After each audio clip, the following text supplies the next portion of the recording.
The House Edge Sports Network welcomes you to the following presentation of the National Capital Amateur Football Association.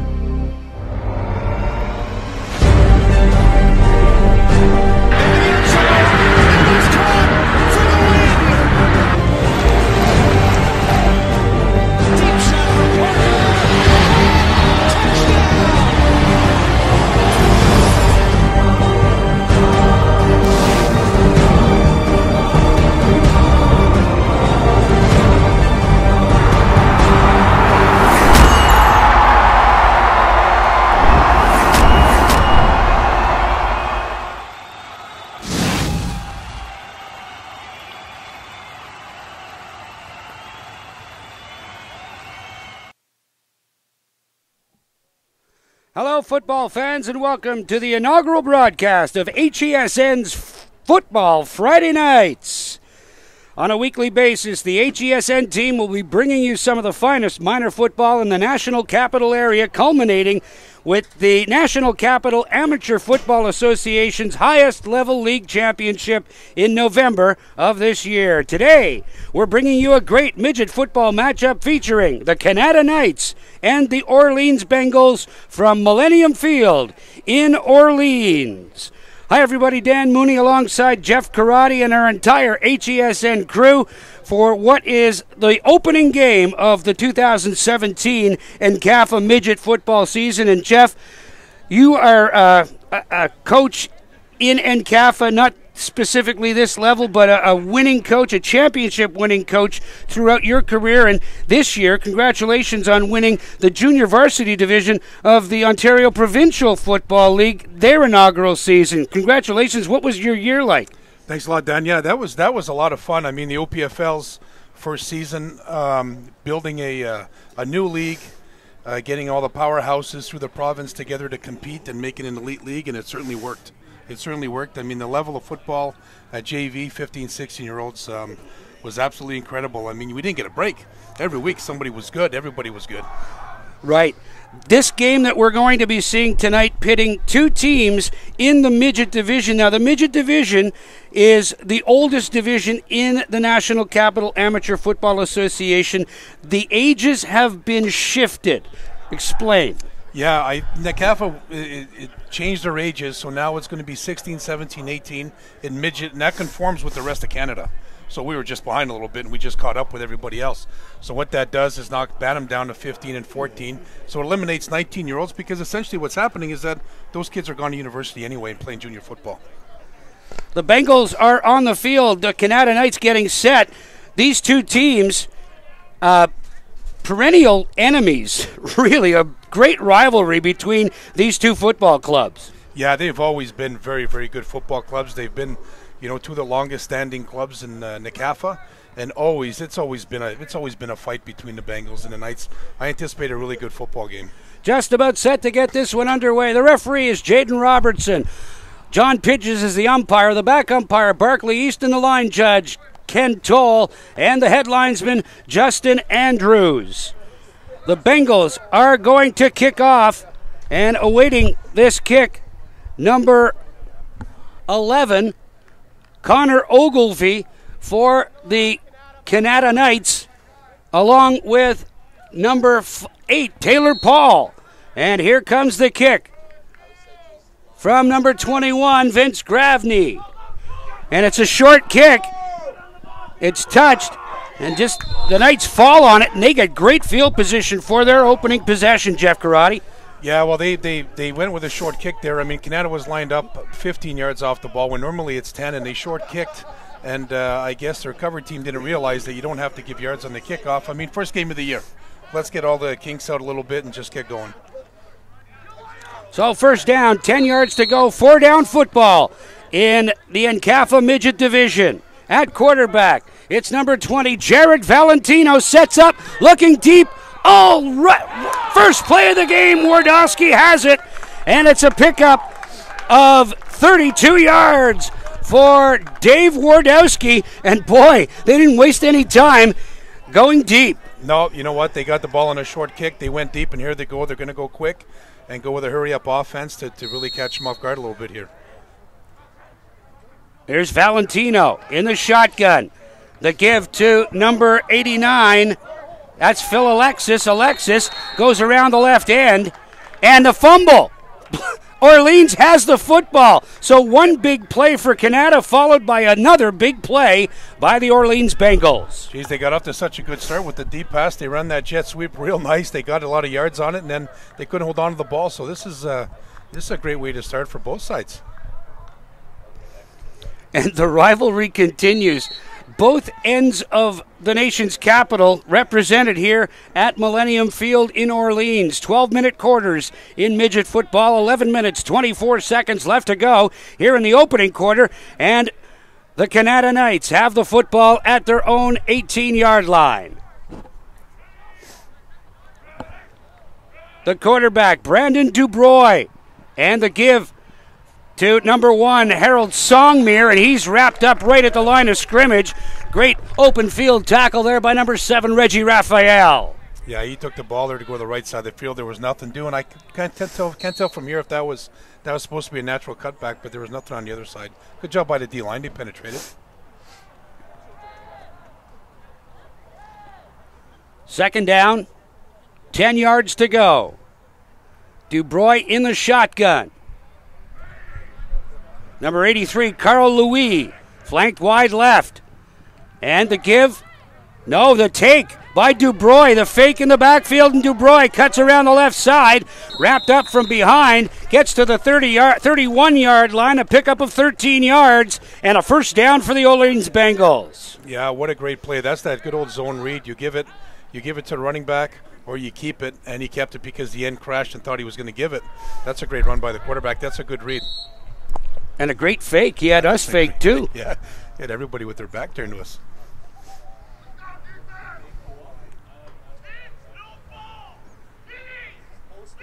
First down.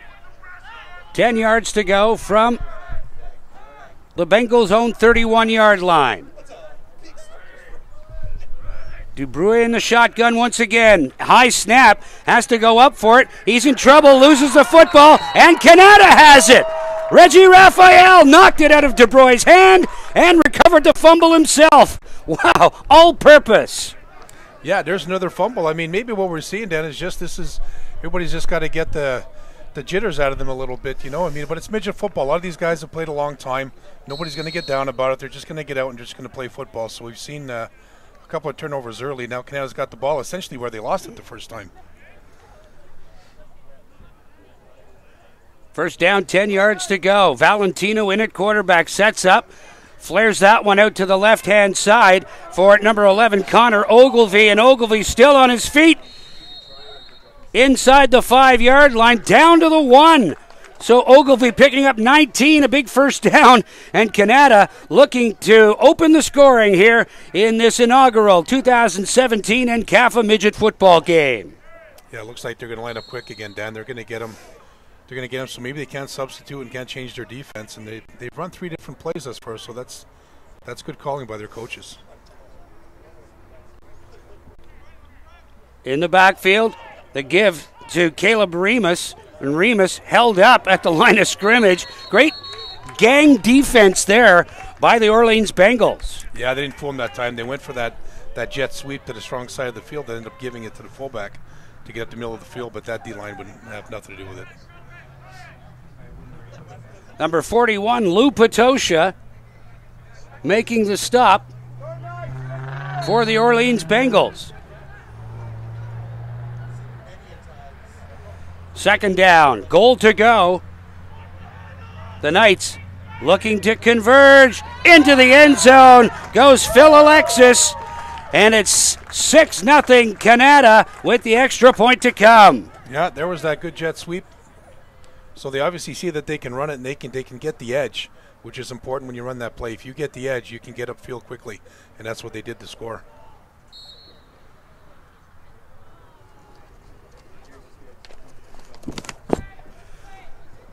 The touchdown coming at the 3:38 mark of the opening quarter.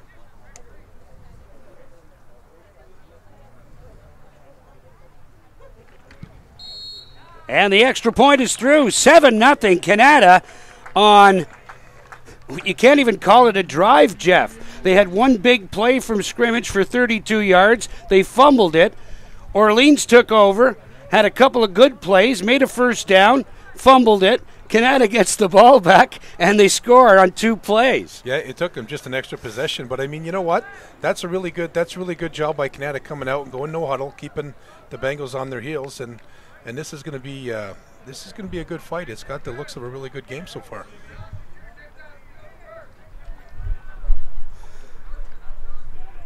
Seven 0 Kanata in this opening game of the 2017 NCAFA season, and it's turning out to be a beautiful night here at Millennium Field.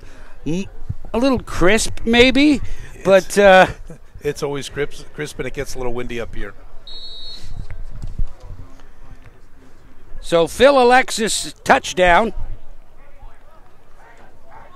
is the scoring thus far. And a big play by Kanata. And a kick that takes number 8, Tevin Johnson, all the way back to his own 5-yard line, cuts up the middle, and breaks through beyond the 25-yard line to about the 27. First down, 10 yards to go for Orleans. What are they going to have to do to mix things up here a little bit? Well, you know what? Hey, they got started pretty good. I mean, they ran the ball a couple of times and they got stuff, but they ran that zone read, the bootleg with the quarterback, so they've got some plays in their arsenal. I think we're going to see something happen here. They've got some athletes over there.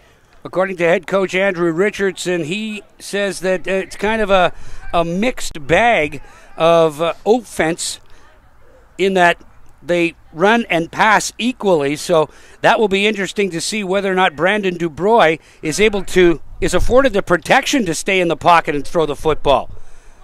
Songmere once again wrapped up in the backfield, and he'll lose yards, probably about 5. It'll be 2nd and 15 for Orleans. Yeah, that high snap didn't help him none, but at the same time, we had the end come off the edge pretty hard untouched, and he'll make that play every time if nobody's going to block him. So they'll have to fix that, or maybe go back to that zone read then, go the other way.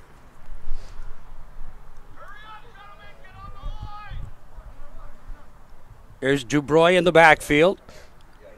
Songmere, the lone setback. Dubois, another high snap, fakes to Songmere.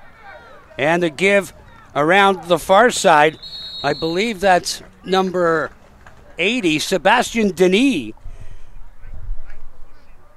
who got the football. Yeah, so they came back with that same jet sweep that Kanata had some success with, and just didn't get as many yards as Kanata has. Denis picked up 2. 3rd down, 13 yards to go. 4-down football in the NCAFA Midget League. Here's Dubois. The blitz is on. They sent the house, and they get him.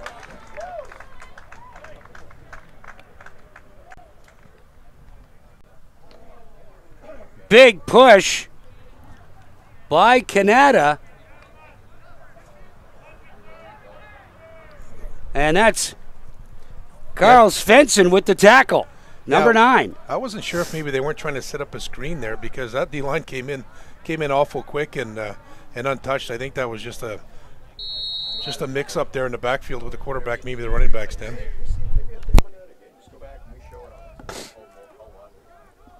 It's hard to see. So on 4th down, the Bengals will kick it away. Dubois stands at his own goal line at just a 10-yard snap to get this football away.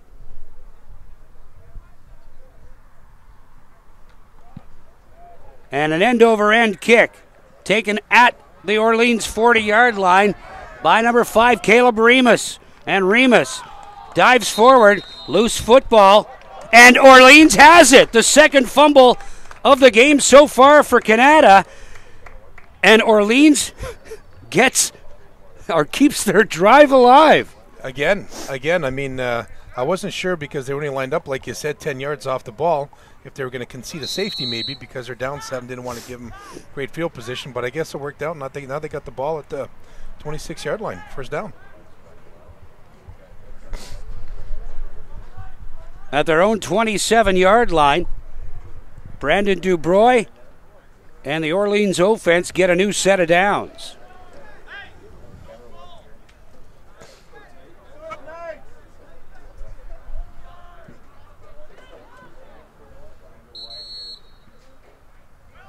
And a timeout called by Orleans. A little confusion in the backfield, Jeff.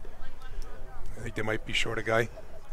They elected to take a delay. Did they take a timeout there? They did. They took a timeout, yeah. And into the ball game comes number 84, Brandon Scaff. And the Orleans Bengals and head coach Andrew Richardson short on bodies, so they're using their O-line and their D-line as the same guys. Yeah, they're going to do that with O-line, D-line, and you can rest assured that they likely have a DB or receiver missing, and that's just a mix-up at the start of the year, start of the game. Maybe somebody doesn't know a package they've called to go in, and he wasn't ready for it. So it's going to take a little bit for them just to get that stuff sorted out. No doubt that they will. Just one first down by the Bengals thus far, trailing 7-0 with 5 minutes and 1 second remaining in the opening quarter. Dubroy with the pitch, wrapped up immediately by number 52, Ricky Davidson. Boy, good pursuit and great quickness shown by number 52. Yeah, he came off the edge real hard there, and I'm really surprised they didn't have anybody doubling down on him, because if that tackle doesn't reach to him, I mean, he's got a free shot if they come to that side and run the football, and that's exactly what happened. 6-yard loss on the play for Songmere. 3 carries, minus 10 yards in the ball game. Scaff moves to the left end. High snap, Dubroy back in the pocket, sends it up deep, looking deep just beyond the outstretched fingers of number 3, Tristan Paquette. Yeah, he dropped back and just took a shot deep there. It looked like they were having some confusion on the offensive line there too at the start. I thought they were maybe going to run that unbalanced line, but then the guy that was lined up on the right unbalanced came over to play tackle, and I think they just got to get this whole, limited roster sorted out with them to get things going a little bit. More importantly, for Orleans, Paquette was able to get into the secondary, and now they know they can do that. Yeah, he can throw it.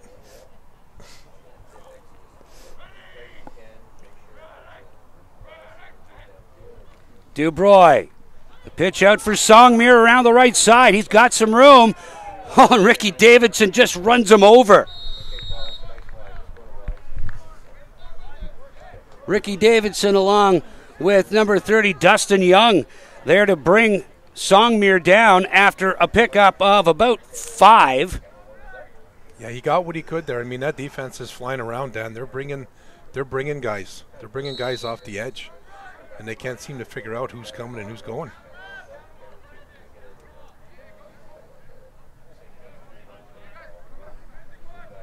And Dubroy will kick the football away again. Cody Romaine lining up on the far right side, and the timeout called by Kanata. And head coach Jimmy Fata wants to make sure everybody knows exactly what they're doing on this play because of the fact that they've already had a couple of fumbles in this one early.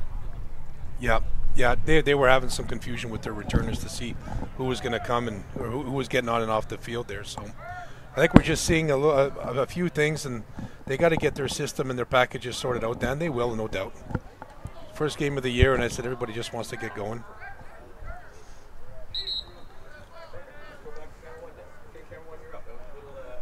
Fourth down. About 9 to go for Dubroy and the Orleans Bengals.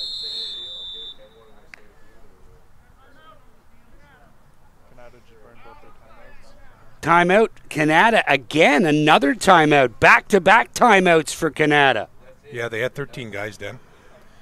So now you see one guy running off the field. They had 13 guys. And they've burned all their timeouts now. Now they're done. Yeah, they don't have any for the next quarter and a bit. 3 minutes left to go in the opening 12 minutes of this one. 7-0 Kanata on a 1-yard touchdown run by Phil Alexis.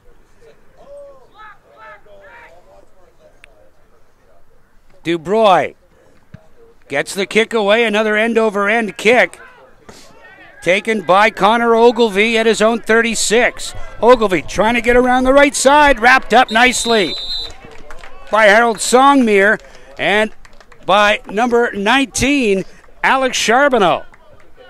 That was a nice kick. And it looked like he might have lost it in the lights a little bit, but that's a decent little return. So they've got some real estate to go yet. First down, 10 yards to go for Kanata. And they started deep off the opening kickoff around the 40-yard line. They're around the 47-48 right now. And they opened it up with a 32-yard pass and run to Dave Wardowski. So does Jared Valentino do the same thing with this offense? Now there's a flag down. Yeah, I think I saw a clip. I wasn't sure if they were gonna flag that or just illegal procedure against the Bengals, so they're going to have them kick over again, move them back 5 yards. Yeah, I think they decided that that's not a real bad field position, but they want to get him to kick again, and don't be surprised if maybe they send guys there. They're getting close to blocking the kick. Well, he's only standing 10 yards behind the line of scrimmage. Yeah, he's only 10 yards, and they're getting off the ball unless they try to set up a return. Standard punt is about 14 yards behind the line of scrimmage. It's 14 or 15 yards, yep. He's a little bit further back this time. And the snap goes over his head, and it's Gravney back in his own end zone. He's going to try and run it out. Gravney. Kick it. Going to try to kick it on the run, but he's wrapped up. And again, the Kanata Knights, by taking that illegal procedure penalty, make the Orleans Bengals try it again, and they get a first down at the 18-yard line. Yeah, I wonder if maybe they heard you, Dan, and talking to the punter to get back a little bit. He seemed a little bit further back, and the center maybe tried to compensate it, and he jetted it back over his head that time. That's great field position for Kanata now, and they're going no huddle again. Jared Valentino, number 20, in at quarterback. Sets up, throws, looking for a post pattern. Incomplete. Intending that one for number 4, Matt Lachance, out of the backfield, and Lachance just unable to hang on. Yeah, they took a shot there again, Dan, and that was really good coverage. I mean, he laid it up a little bit, and he might have wanted to try to lead him a little bit, but that's also good coverage by the defense. Second down, 10 yards to go from the Orleans 18-yard line. Valentino rolling to his right, sets up the screen and finds Alexis. Alexis wrapped up nicely there by number 8, Tevin Johnson, moving up from his safety position to make the tackle on big number 89. Yeah, so what we've seen, Dan, we've seen the jet sweep, we've seen the dive off of it.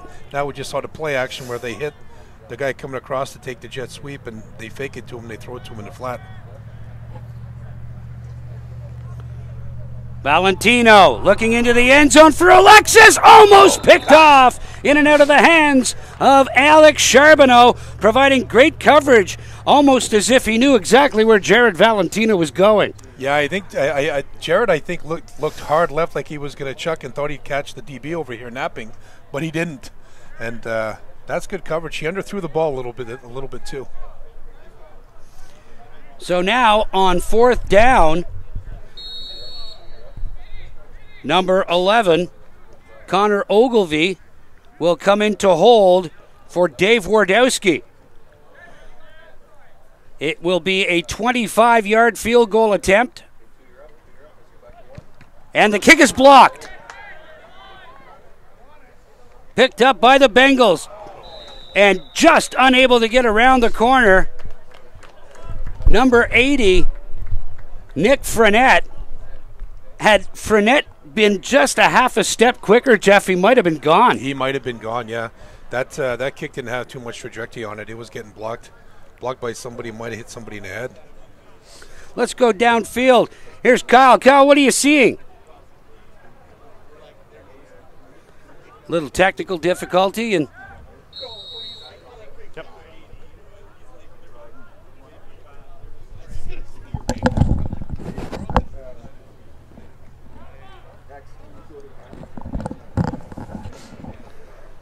what are you seeing down there, Kyle? Kyle Ball, our sideline reporter for HESN.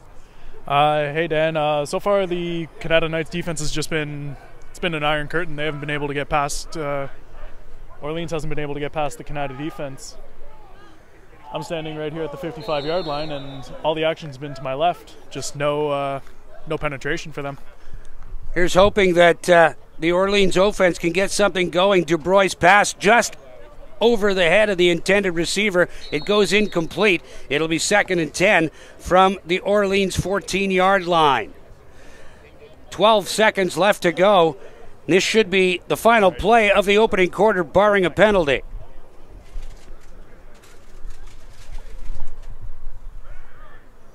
DuBrois has Songmere in the backfield. Here's DuBrois, sets up, throws over the middle, and all kinds of traffic there. Number 52, Ricky Davidson, almost like playing center field in baseball. Yep. Expected that post pattern to come right across the middle, and he just stood his ground. Yeah, he just stood there waiting for it to happen. Well, the down before, he had some time to throw. This down, you could see clearly they brought some heat. He didn't have as much time to get a good look at it.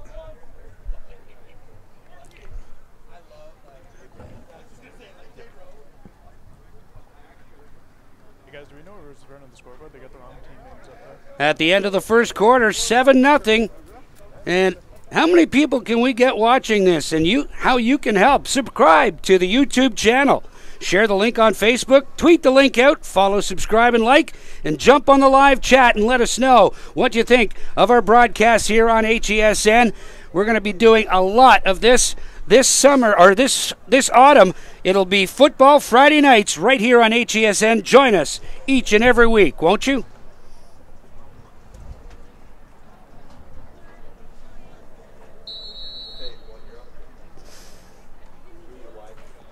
First down, or make that third down. 10 yards to go for the Bengals here as we open the second quarter. We'll throw out to the flat.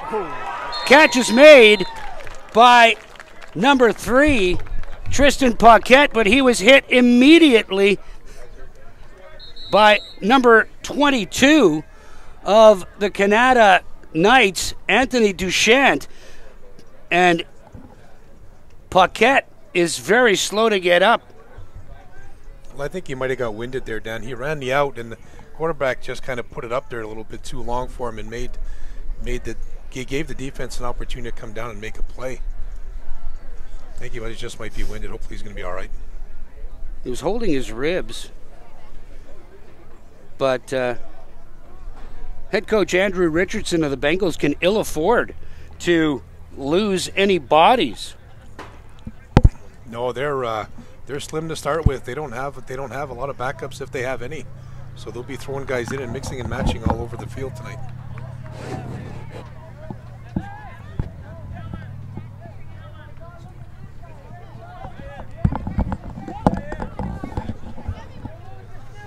Paquette's still down.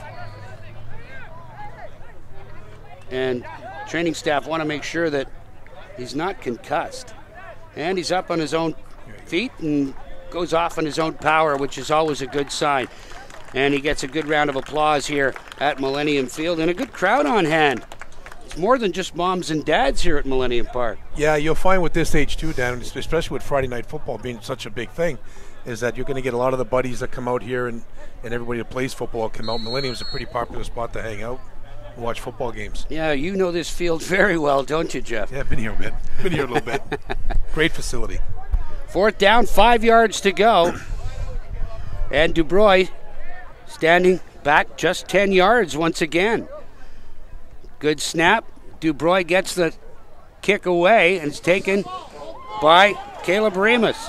Remus down the left side, spins away from one tackle, stays on his feet, and finally pushed out of bounds by Jacob Black. after a return of 21 yards. So Caleb Remus giving his Kanata Knights great field position, and we've got another injured Orleans Bengal player down at the 37-yard line. All right, we'll go down to field level. Here's Kyle Ball once again.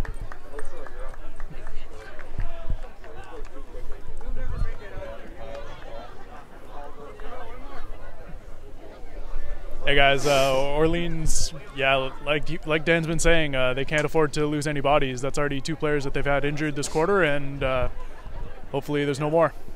Back up to you, Dan.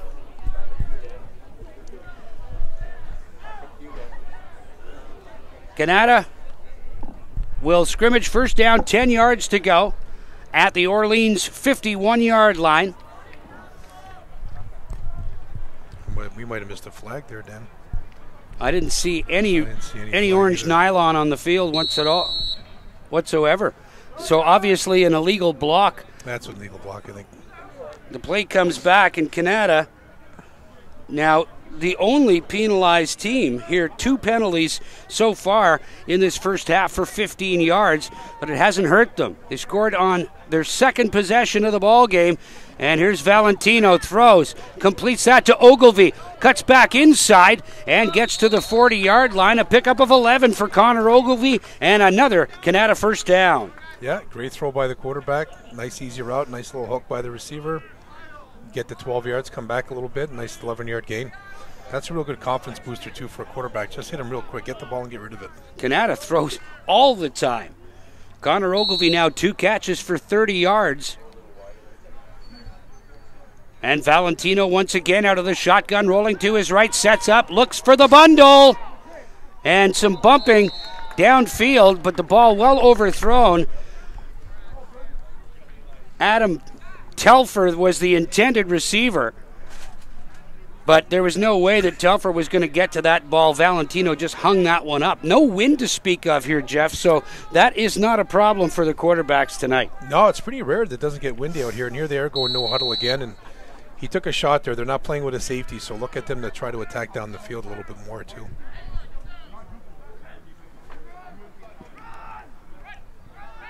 The give to Alexis around the right side. Phil Alexis on the same play he scored on earlier. And Alexis gets to about the 22-yard line. A pickup of 18 on the play. Another first down for Kanata, and they continue to march the football. Yeah, that's that good old jet sweep again. Once you catch the edge and you get down the field towards the sideline, that's a real good looking play. They block it up well. And here they are going no huddle again. They haven't huddled once, I don't think. Don't want to give the defense any level of rest. Valentino swings that one out. Ogilvie drops it, and it's a good thing it was a forward pass. Otherwise, that ball was live. Yeah, that could have gone the other way quite easily had it up and whistled dead. That's a dangerous play down here.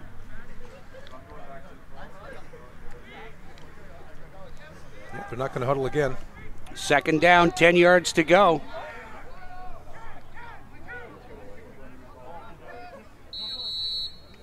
Head coach Jimmy Fata calling the plays on the sidelines for Kanata. Valentino looks to his right, throws, and that one's over the head of Matt Lachance. So it will be third down. He had some zip on that one now. He's getting a little comfortable out there. He's putting some zip on the ball He's now. getting all kinds of time to throw as well. Yeah, the Bengals are dropping because they're essentially throwing. They're throwing three out of 4 times.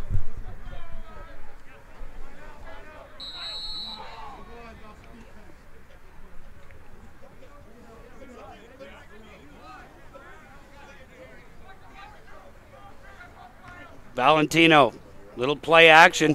Great hit in the backfield. The pass was complete to Caleb Remus.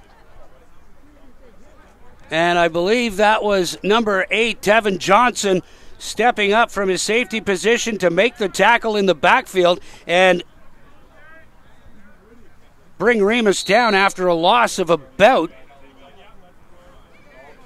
10 yards. Yeah, now it's 4th down. That's a great read by Tevin. He saw the running back just crossing his face, and he knew that he can't just let him run free because if he caught that, that was his guy. He was gone. Valentino kicks, bounces into the end zone. Johnson back, Picks it up, looking for the no yards call. Spins away from one tackle. Gets out of the end zone and saves the single point. Tevin Johnson doing it all for the Bengals so far here in the first half. Yeah, making a big play on defense, returning kicks. Tried to fool him a little bit, maybe thinking he was going to take a knee to give Kanata a little bit back because they lined up and they just did a little quick kick, a little quick pooch kick, and got it down there deep. So the ball will come out to the 20-yard line because Johnson was successful in bringing it out of the end zone.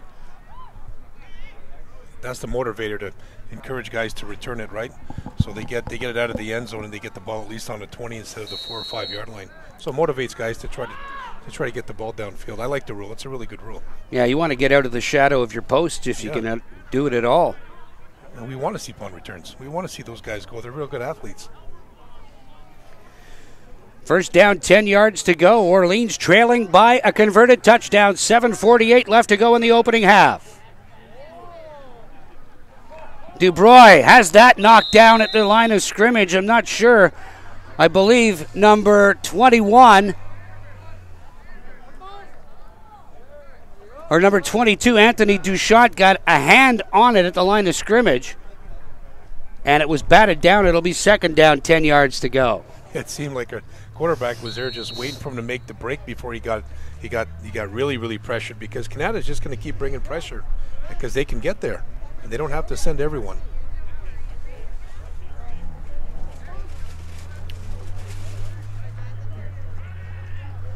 Second down, 10 yards to go. High snap. Dubois gives that to Songmere in the backfield, and he's gobbled up by a host of Kanata Knights, led by number 7, Reggie Raphael. Yeah, that wasn't going anywhere. That was doomed from the start. I think he tried to go one way and then tried to cut back the other way and lost yards in the process. Songmere loses about 7.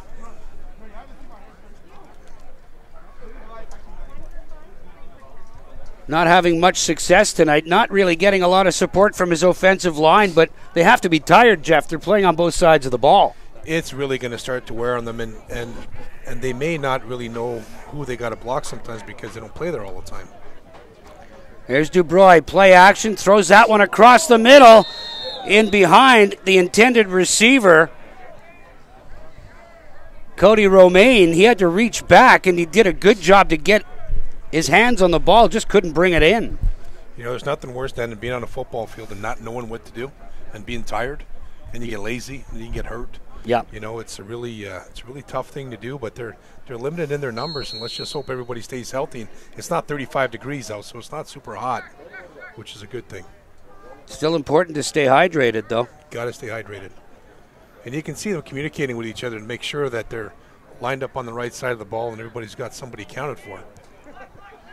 Fourth down, and Dubois kicks it away. Ogilvie will let it bounce out of bounds at the Orleans 52-yard line. So a 34-yard punt by Brandon Dubois. And actually, that kind of gets Orleans out of a bit of a hole. The defense did a great job on the last series holding Kanata to no points when they were moving the football successfully. Watch that end around for Phil Alexis again. Mm-hmm. Number 89, flanked to the left side. Dave Wardowski, flanked wide left, and the pass to the right side for Connor Ogilvie, and it's complete. Ogilvie picks up about 7. It'll be 2nd and 3. There's that quick throw again, just quick throw to the curl, to the hook. Yeah, that's a good 7 yards. Puts you in second and real short, which is really good.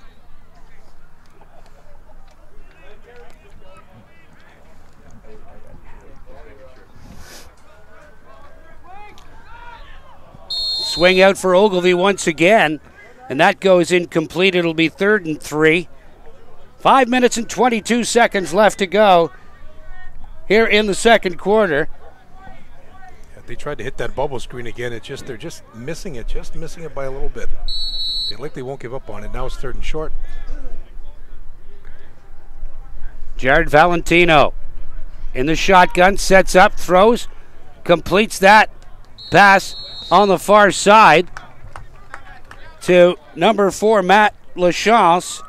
And Lachance picks up 7 more, and it's another first down for the Kanata Knights. Yeah, there's that hook again, Dan. I mean, they came out, they chucked it deep a couple of times, so the Bengals know they can, and I don't think they really want to risk it. The give, the first running play. Well, this actually, if you consider the end around to Phil Alexis, that one right up the gut for Caleb Remus, and Remus picking up maybe 2. Yeah, good job on the Bengals defense there, recognizing it. Ball at the Orleans 35-yard line. Jared Valentino in at quarterback. Caleb Remus the lone setback. Valentino rolling to his left. The Bengals are chasing him. There's the throw. Complete once again to Connor Ogilvie, and Ogilvie picks up 10 and another Kanata first down. Nice throw by Jared on the run. And he's throwing, he's running left and throwing across your body like that's not the easiest thing to do. I think he wanted to go up top, but he couldn't get there. And he just threw to the short guy. That was a nice throw. 4 catches for 47 yards for Connor Ogilvie. Leading the way offensively. High snap, forcing Valentino to roll out to his right. He's got to take off, and then he's pushed out of bounds around the 24-yard line. Make that the 23, and it will be a pickup of 3 yards. Yeah, nobody opened downfield for him to throw to. He kept waiting and waiting and waiting to get to the sideline. The Bengals defense is coming along a little bit, Dan. They stopped the run. Now they got to figure out the pass a little bit. So providing great coverage. Yep. Just got to get their offense clicking a little. Been limited to just 1 first down in this opening half. Valentino with the little flare screen in and out of the hands of Caleb Remus. Yeah, that's a great play call, because now when they're manned up, the linebacker's got to come and cover that guy. He's got to come a long way, and if he catches that, he's got about 4 steps on him. That's a catchable football. 3rd down.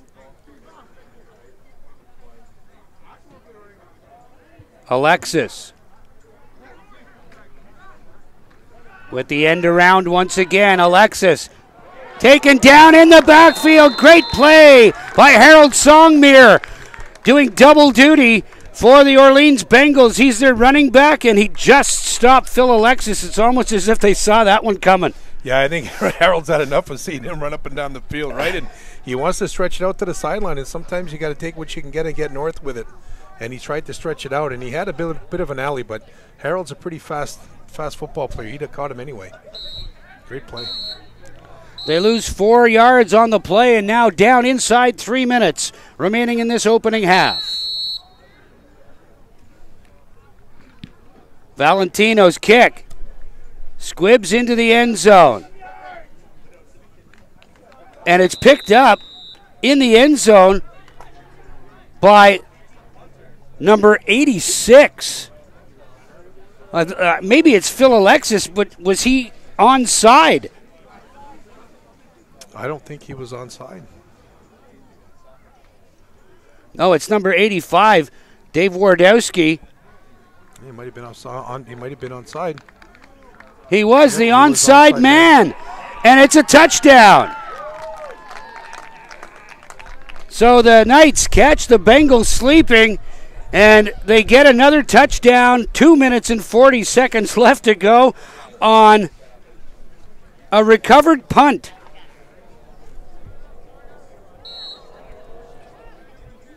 Well, they line up in that formation. They don't really look like they're going to punt, and then they just sort of pooch it down the field 15, 25 yards.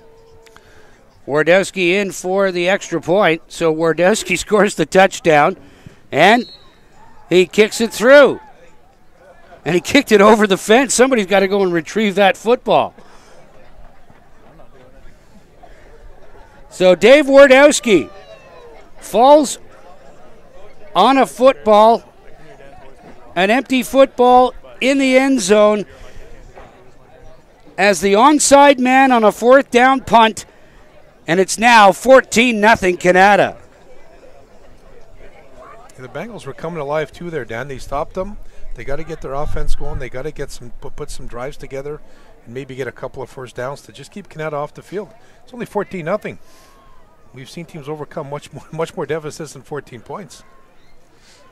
Touchdown coming at the 9:20 mark of the second quarter, and Kanata 14-0. And Orleans just getting comfortable in the fact that they're able to stop them defensively, and then they fall victim to a trick play. Yeah, that could be just guys not paying attention who's on side and not blocking somebody, and then that just happens.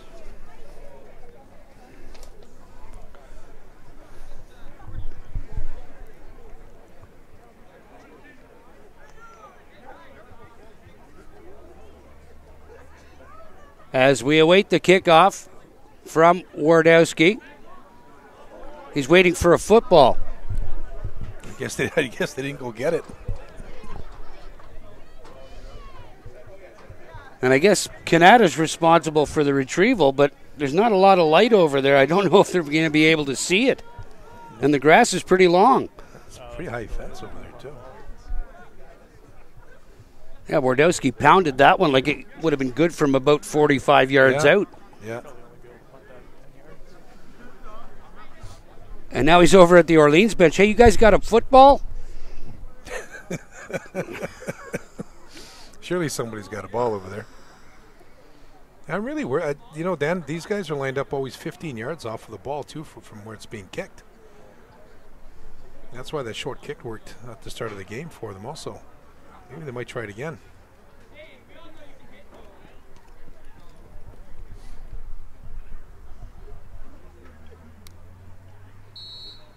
Wardowski setting it up.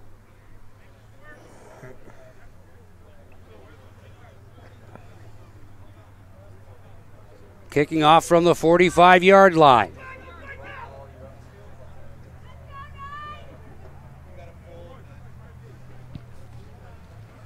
Little chip taken by Harold Songmere at his own 25. Songmere cuts away from a couple of players, cuts back, still on his feet, finally wrapped up there by number 22, Anthony Duchant, as well as number 17, Nadir Issa, and a good run back by Harold Songmere. You can tell he's got some talent. He just needs some support out there. Yeah, he needs some room. He needs some room, and he needs a block or two. And he's fast. He gets in the open field. He's gonna go. He's a good athlete. Brandon Dubroy has gone all the way at quarterback for these Orleans Bengals, and he continues here with 2 minutes and 30 seconds left to go in the opening half. Kanata with a 14-0 lead. Dubroy's pass almost picked off, in and out of the hands of number 9, Jim Paul. That would be an ill-advised throw. I mean, he was right there. He was gone. Had he caught it, maybe he was looking downfield before he caught the football. It certainly looked like, but I mean, that was right. That hit him right in the hands. Nothing but green. That would have been a pick six easy. No, he was gone. He was gone over here on the sideline. He could have walked there. So second down, 10 yards to go from their own 41-yard line. By far their best field position of the football game. Yep. Dubroy throws that one over the middle, and it's dropped. Number 4, Cody Romaine had a good shot at it and made a great effort to get back to the football, just unable to hang on. Yeah, we were just talking about support for Harold running the football. They got to really give him, a quarterback, a little bit of time to throw the football. Kanata's bringing 5 or 6 guys. They got to give him just a little bit more time so we can get the ball there. So third down, 10 yards to go. Orleans can use a first down. The flea flicker. Songmere back to Dubroy, trying to get around the left side, and he does. Flag is down at the line of scrimmage, so we'll have to wait and see what the call is. I look like a block in the back over there, Dan. Dubroy running for his life. Literally, yep. Yeah, Kanata's bringing guys and they're getting there. They're getting penetration. They have since the start of the game. It's a pickup of 5 by Dubroy.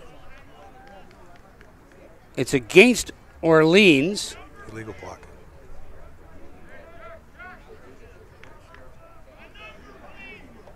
First penalty of the ball game for the Bengals, and that's a 10-yard penalty, and that will move them back. It'll be third down repeated, 15 yards to go. Actually, more than that, 20.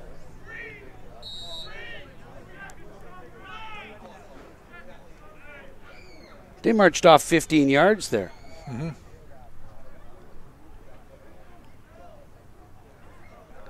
From the point of scrimmage, goes back to the 31. It'll be third down. Definite passing situation here for the Orleans Bengals. Fake to Songmere. And the give to Alex Charbonneau around the end. And Charbonneau gets beyond the original line of scrimmage, picks up 14 on the play, but it won't be enough. And the Bengals will be forced to punt once again with 2:04 left to go. Lots of time on the clock for the Kanata Knights to get another score before the end of the half. Yeah, that's a good-looking play. It's a good call, too, because it's a little bit of misdirection. And they pulled the guard coming up here to help with the back with the ball. That's a good-looking play. 13 guys.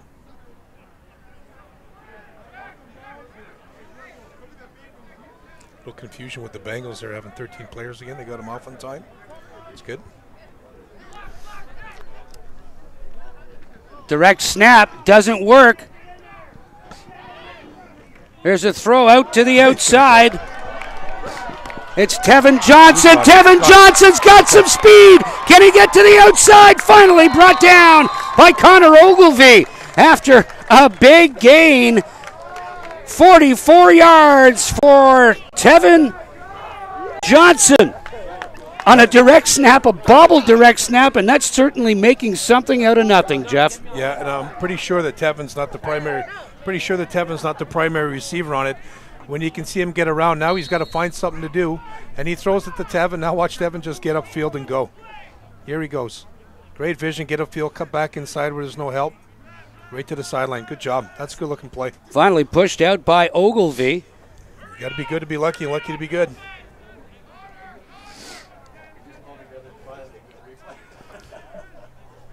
And just the second first down of the first half.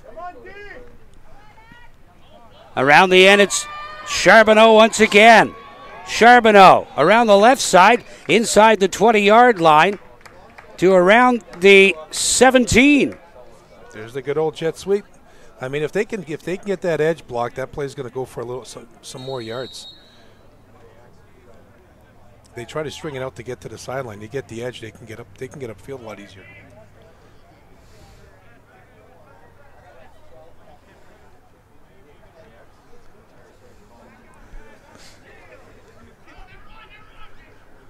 Second down. Pick up 6. There by Charbonneau. Dubroy throws over the head of number 4, Cody Romaine. They got pressure there again, Dan, but the O-line did a pretty good job of picking it up and gave them a little bit of time to throw the ball. So that was seems like they're starting to figure things out here, closing out the half. 47 seconds left to go. Third down. Be nice for the Bengals to get a little something before the break. Mm-hmm. Yeah, it's third and manageable, that's for sure.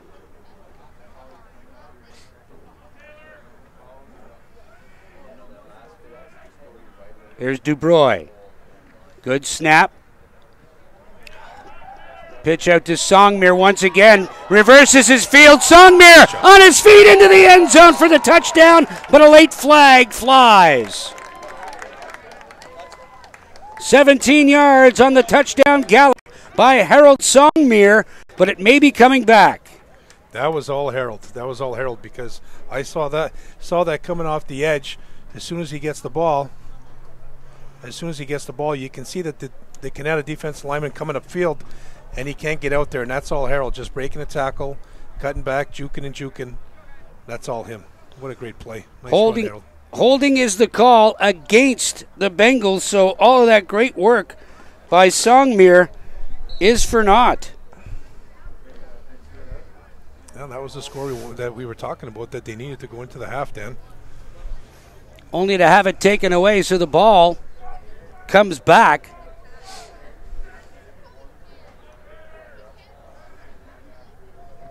To the 15-yard line. Here's Dubroy. Forced out of the pocket. Dubroy on the left-hand side gets inside the 10 to about the 8. It'll be a pickup of 7 and a first down.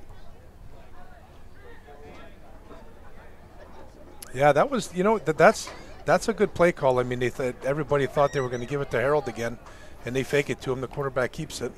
He got what he could out of it. Timeout called by the Orleans Bengals. And now head coach Andrew Richardson, former Ottawa Sooner, former Ottawa bootlegger. Oh, gosh. You're aging him now, Dan.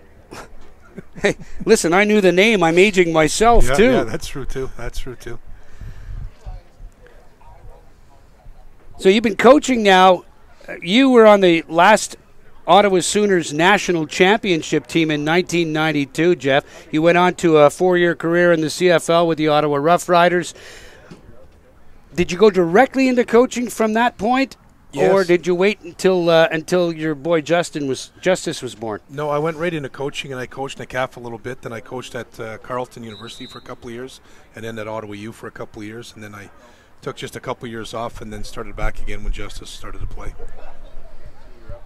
And been successful almost at every turn. Yeah, we've done all right. So on second down, the pickup 5 by Dubroy. Second down, 5 yards to go. Dubroy trying to elude the rush, and he's wrapped up there once again. This time, Nick Roberts gets him in the backfield. Or make that Alex Charbonneau, a direct snap to Alex Charbonneau, as he's gone in at quarterback for Dubroy. Yeah, not much there, Dan, for him. Not much there for him, because they sent heat off the edge, and by the time the running back saw him coming, it was a little bit too late. So Charbonneau in at quarterback, Dubroy a little shaken up on that run around the left side where he picked up 5 yards. And now it's third down, about 15 yards to go. They can get a first down without scoring a touchdown. This is the final play of the opening half. Charbonneau puts it up into the end zone, in and out of the hands of 2 Bengals receivers in the area of the football. Number 83, Carl Louis, the intended receiver on the post pattern, and boy, did he ever have a good chance at grabbing that one. I thought they were going to come down with it for sure. And something else that was impressive, Dan, not only the throw, but Harold stepped up there and blocked the blitzer. That was really, really well done, and he picked him up. So not only does he run with the ball, return punts and kicks and play defense, I mean, he can block too. I thought they had a chance of catching that in the end zone.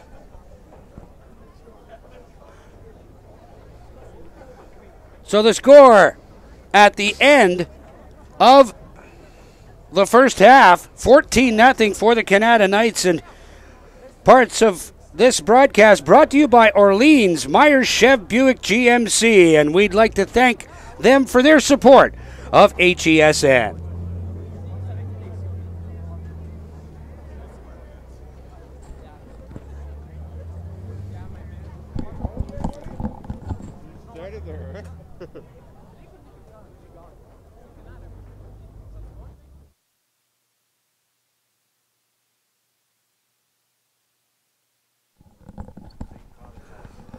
We're going to take a short break here, but we'd like to present a video for you, and it's all to do with safe contact on the football field.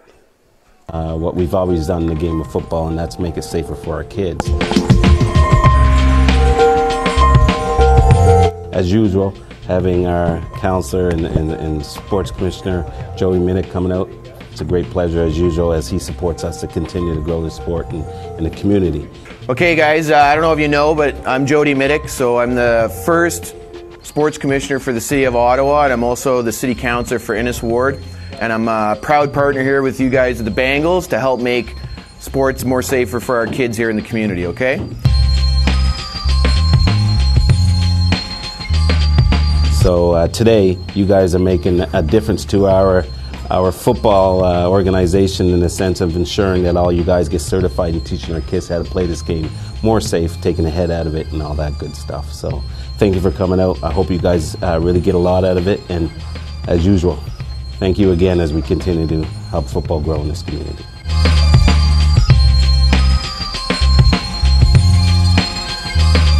So my name is Rob Ham, and I'm a Master Learning Facilitator with Football Canada.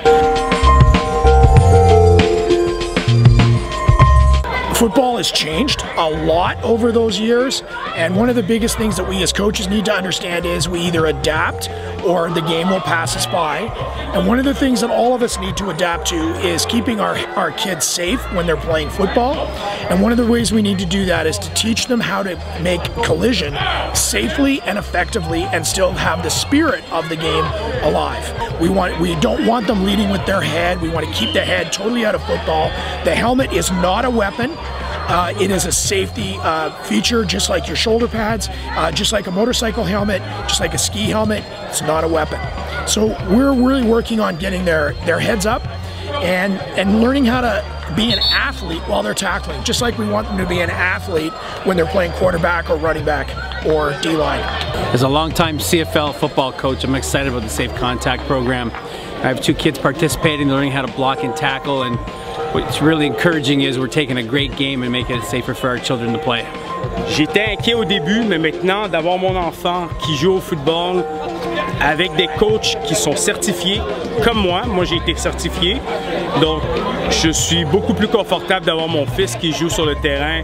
Puis au niveau de l'organisation, il y a beaucoup de personnes, beaucoup de bons coachs qui ont été certifiés. Donc on est très confortable d'avoir nos enfants qui jouent maintenant. Puis j'encourage tout le monde à participer et à envoyer leurs enfants sans problème pour jouer au football, parce que c'est un beau sport. Quand j'ai commencé à jouer, on ne connaissait pas tout ce qu'il y avait au niveau des commotions cérébrales. Aujourd'hui, on est plus au courant. Donc, on n'a vraiment pas d'inquiétude à ce niveau-là. My son he's going to be first year Mosquito. This is going to be second year playing football. My husband is a coach at the Mosquito level and is taking the course today. And I'm very happy to hear that all of the coaches are taking this. It makes the game safer for them to learn how to do the drills in a safe manner, teach the kids how to play safely so that we can minimize to the extent possible injuries and concussions. And what I find football gave to my son was some maturity and focus and discipline. He's tougher, he doesn't get himself down by obstacles in life. He's much more tougher, and this is what football has given him. If you are a football coach and you're serious about your career and you're serious about the welfare of your players, you need to take this course. It's not that hard to do. We run them quite a bit. It doesn't matter what organization you're part of. The best way to do this is just contact me directly. I'm passionate about this. If you believe in your parents or your players, and you believe that you need to teach them to play the game the right way and the safe way, you need to do this.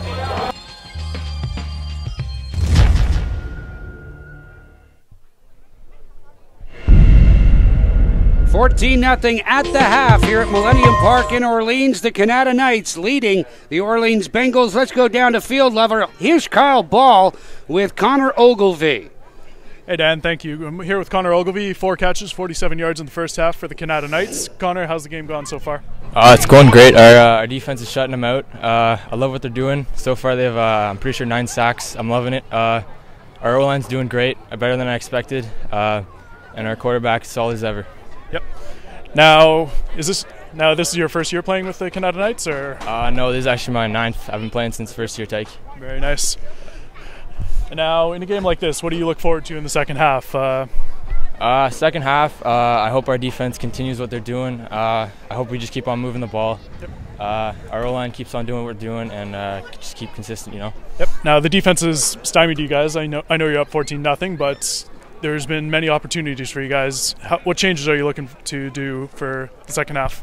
Well, I don't want to change too much. So far, we're doing well. The score's 0-0 right now, and I want to keep it that way. I want to get more points on our side. Yeah, our team's doing great. I'm proud of what they're doing, and yeah, just keep consistency, I guess. All right, sounds good. Best of luck in the second half, Connor. Thank you. All right. Back up to you, Dan. Thanks very much, Kyle. The Kanata Knights with just 20 yards on the ground over the course of the first half, and 97 via the air to lead 14-0. They opened the scoring at the 3:28 mark of the first quarter with a 1-yard touchdown run by Phil Alexis on the end around. Dave Wardowski converted the touchdown and made it 7-0.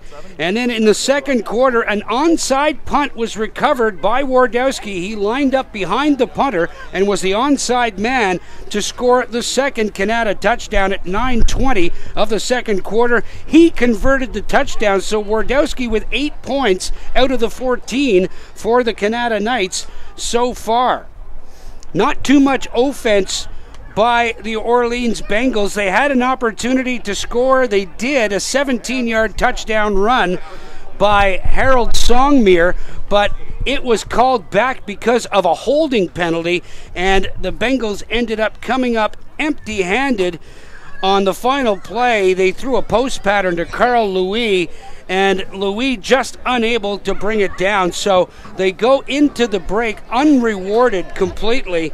And with just 2 first downs in that opening half, the Orleans Bengals are going to have to get some offense going in order to get back into this football game. Songmere, a great athlete, really not getting a lot of support from his offensive line. 5 carries for minus 12 yards. The most productive offensive player for the Bengals along the ground, Alex Charbonneau, with 2 carries for 19 yards. Brandon Dubroy, who went for most of the opening half until he got hurt on the final drive of that opening half, 2 carries for 18 yards. And Tevin Johnson, on a direct snap that was bobbled, was tossed out to him, and he picked up 42 yards on the play to give the Orleans Bengals at least an opportunity to score. And Jeff Karate, that's what the Bengals are going to have to do better in the second half if they want to be successful and get back into this football game. Yeah, they just got to help the guys that are carrying the football. They got to give the quarterback more time to throw the football, and they're close. But I think maybe we're seeing that the limited roster might be coming into play because, like I said earlier, there's nothing worse than not knowing what to do and being a little bit tired out there, and there's no worse feeling in the world. So, well, let's talk about that limited roster you're discussing. It's because teams can't get kids out anymore at 16, 17, and 18 because of a brand new Ontario Football Association rule. Yeah, the rule now is that you can't play NCAFA and you can't play high school at the same time. And I'm a believer in the rule. I like it because you shouldn't be playing this game 7 days a week. It's a contact sport. It's hard on you. Who knows what they're doing, where they're doing, and who's qualified to do anything these days. But it's a challenge for the high schools and NCAFA. And it'd be nice to see them to get together and have strong programs where there isn't high school football for NCAFA and vice versa. But here we're seeing that the Kanata Knights they might have 27-28, and the Bengals are probably down around 24-25. That just makes it really, really tough when you got to go down and cover kicks. You got to play all special teams when the other guys get to put fresh guys on. You got to keep your head on a swivel. And a lot of guys are playing both ways. They're playing both ways. They're not coming off the field. It's a tough go. And these guys are not little guys. There's some big guys out there. This is 16, 17, 18 years old. Yeah, and good athletes too. Great athletes. Great athletes. Now, that has to make it a lot more difficult to even attract coaches to come out and give their time to teach these kids.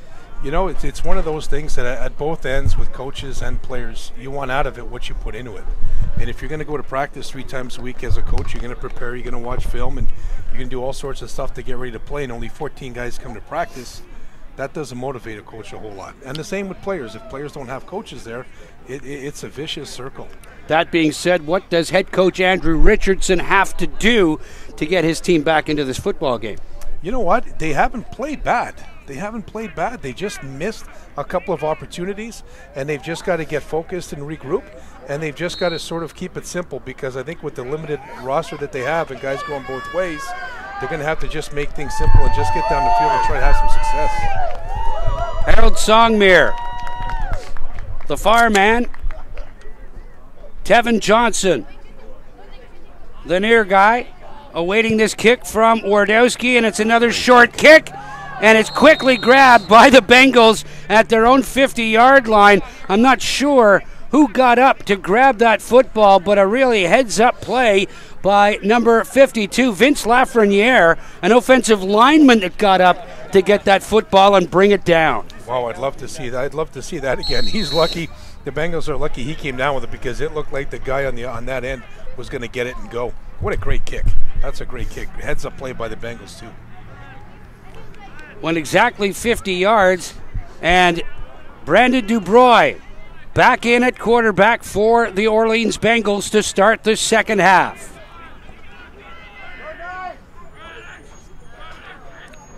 Dubroy set to throw. Moves it up to the outside, and it's caught through one Kanata Knights set of hands and into the receiver's arms, Carl Louis.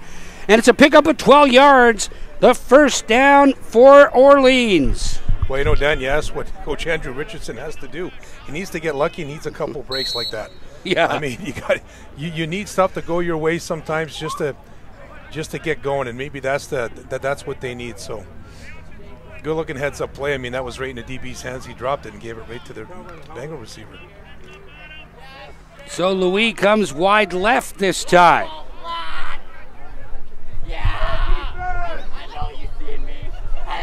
Cody Romaine flanked wide right. All kinds of motion. Dubroy throws over the middle. This time it's held and dropped, and a big stick there by number 3, Tristan Paquette.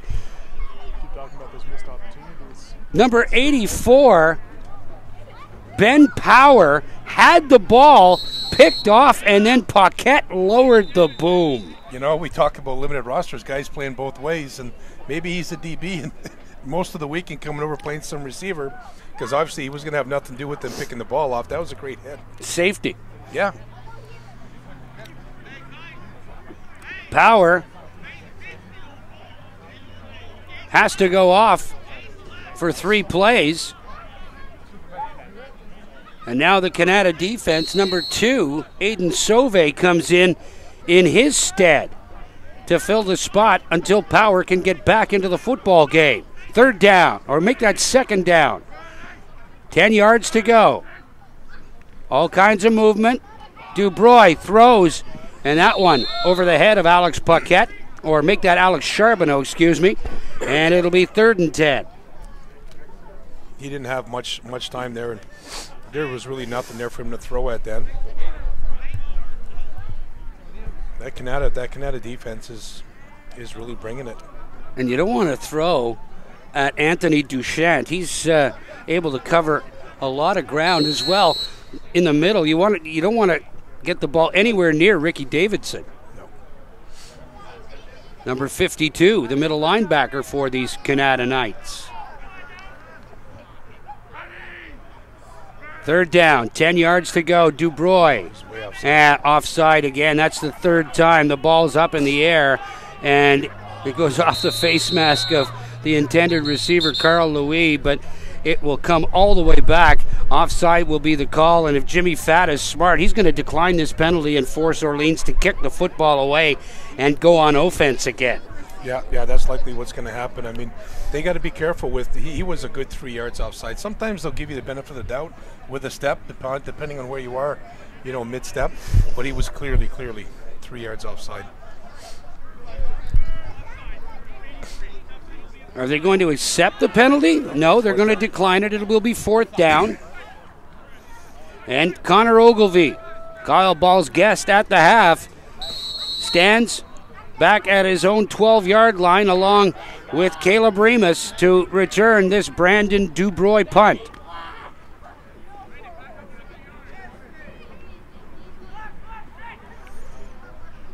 Just 10-yard drop. Dubroy just gets it away, and Remus takes it at his own 16-yard line.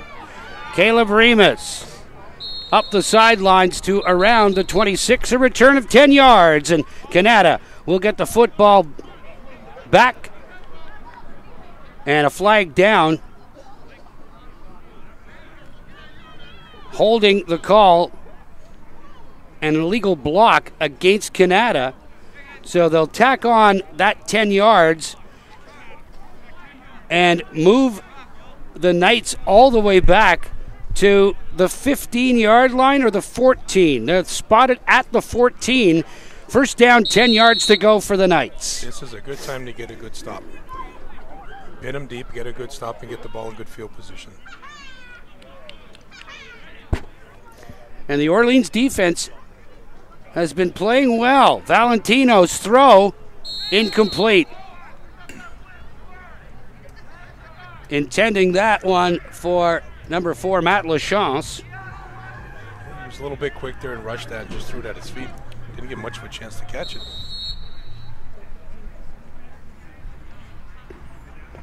Second down, 10 yards to go from their own 14-yard line. Jacob Valentino has gone all the way at quarterback for Kanata, standing in the shotgun, throws that one over the middle, into the arms of Ogilvie. Ogilvie's got it.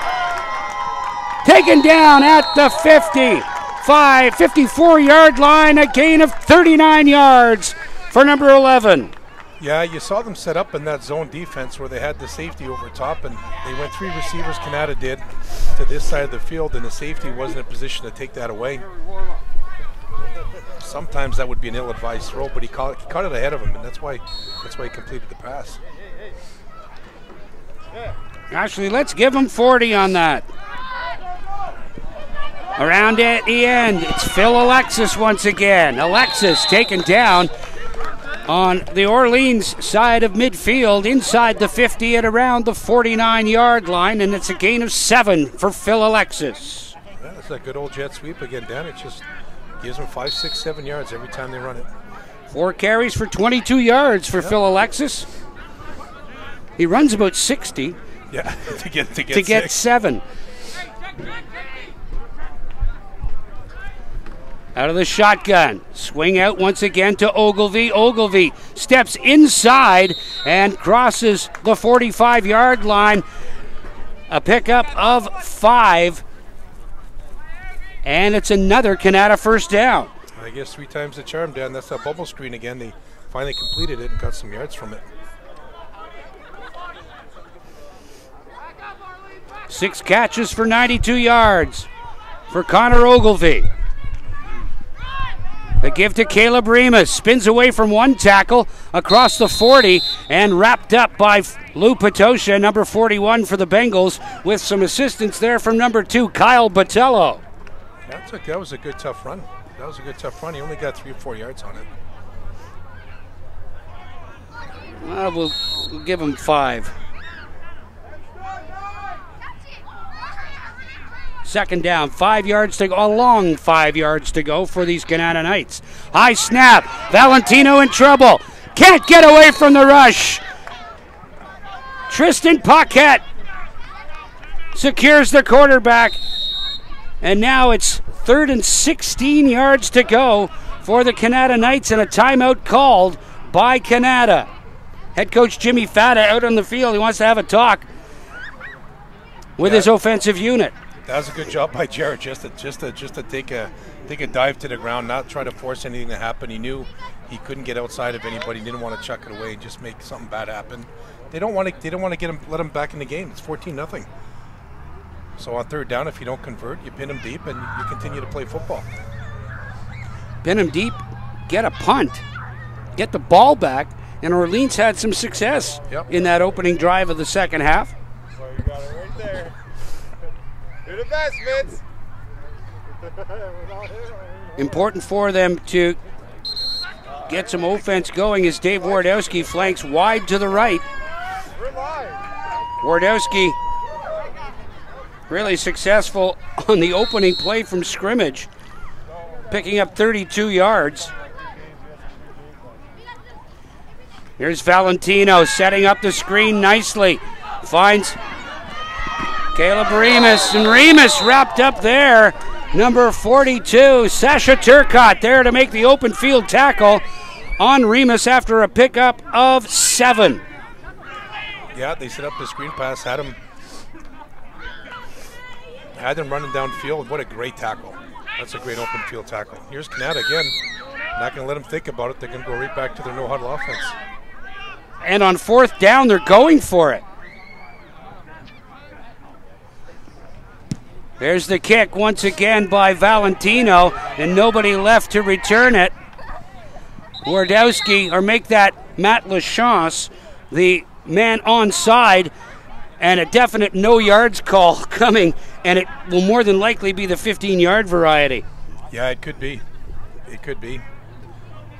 He didn't make an effort to get away from it, but he's got to be the onside guy again. No flag. Yeah, he's got to be onside. I mean, Jared's getting the ball, and he's got receivers and running backs behind him, and he's just pooching it out there, right? And they're getting there. You'd think the Bengals would have one guy back just in case. They've been burned once. Yeah, just you can play with a safety and just have them back up another 10 yards in case they do that, because they've done it 3 or 4 times already. 5 minutes and 40 seconds left to go in the third quarter. Still 14-0 for the Kanata Knights on Football Friday nights right here on HESN.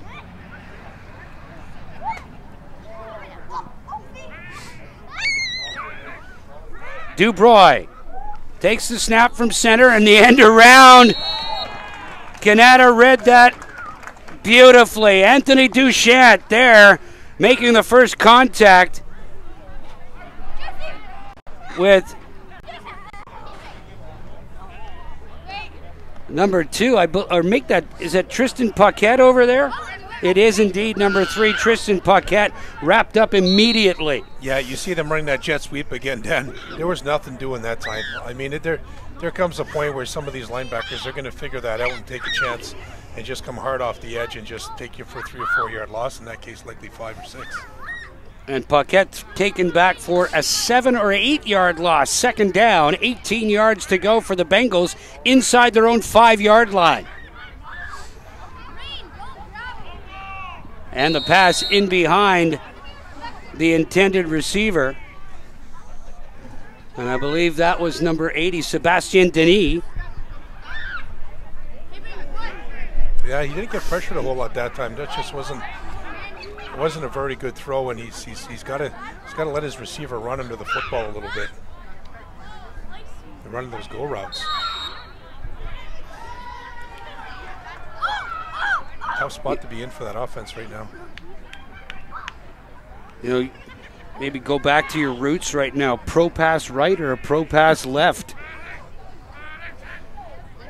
Dubroy. The give to Songmere, and he's wrapped up immediately by number 9, Cal Svensson. Yeah, there was nothing there. I mean, Kanata's just pinning their ears back now, and here they come. They're just going to send everybody and just cover the gaps, and you just hope that Harold doesn't get ahead of his team and get flying upfield, because if he does, he's gone. You give up the 2 and then kick it away. Yeah, I doubt very much that they're going to punt it here. I wouldn't think so.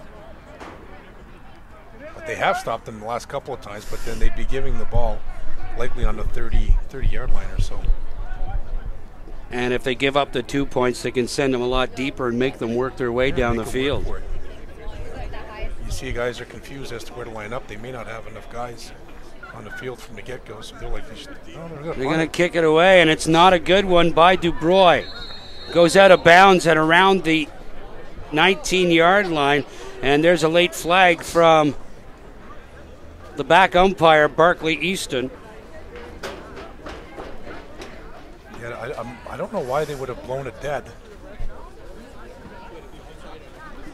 The punt seemed to go about 30 yards. He punted from inside his end zone. It is a first down, and they're marking it. It's Illegal substitution, I believe. Objectionable conduct. Objectionable conduct, thank you. Somebody said something they shouldn't have said. I don't know if it was the bench or if it was somebody on the field. First down. Goal to go for the Kanata Knights from the Orleans 10-yard line. Net 4 yards on the punt. Not a good spot. Valentino, the end around to Alexis once again. Alexis tries to cut up field, and he's tripped up by number 8, Tevin Johnson, after a pickup of just 1 yard. That's a long way to run just to get a yard. Sometimes it's just better to cut it up and just see what you can get. By falling forward, you get 4 or 5.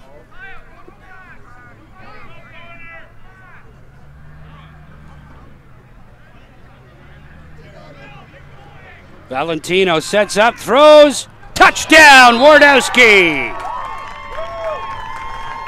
Dave Wardowski, his second catch of the ball game. This one good for 9 yards and a major score. And now Kanata leads this one 20-0 with the point after to come. Yeah, you can see, Dan, with the replay that Jared knows exactly where he's going to go and who's going to throw it to, and just takes it and throws it right away. Great route. He had him beat by a couple steps. Nice catch.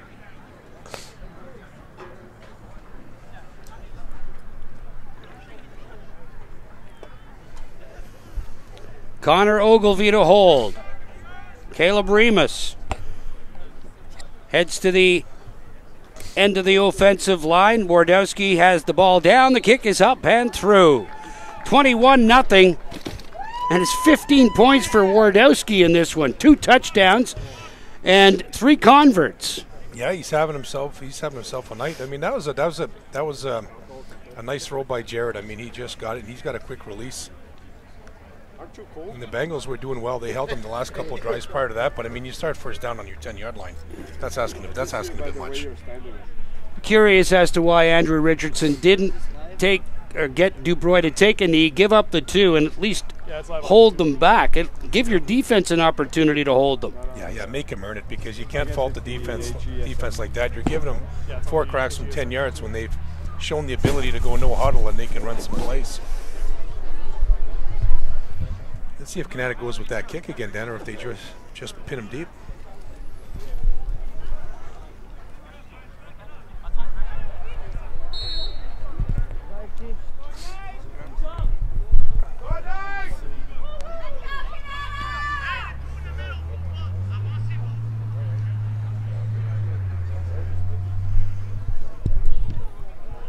Another pooch kick taken by the Bengals, and then Ricky Davidson just runs over Cody Lacombe, but Lacombe did a great job of just hanging on to the football. Yeah, a lot of times you got those big guys up front at the front line to block guys, and it's a good job with his hands. Just getting and just taking a shot and just going down with it. I mean, possession is 9/10 of the law. That's what you want to do whenever the ball is kicked. You want to maintain your position. You want to maintain possession. Awfully cool. People are bundled up here at Millennium Park tonight. It is September, after all. It's getting there. I don't know where the summer went. What summer? Exactly, what summer?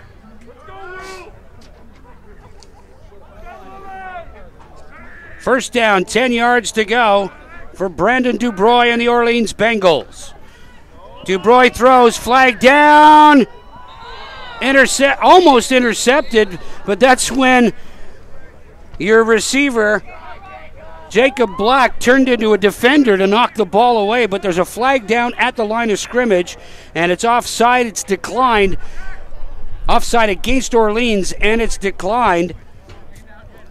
Checking our other games on the NCAFA senior schedule, midget schedule, the Bel Air Norsemen and the Gloucester Giants playing now, and Bel Air leads this one 18-0.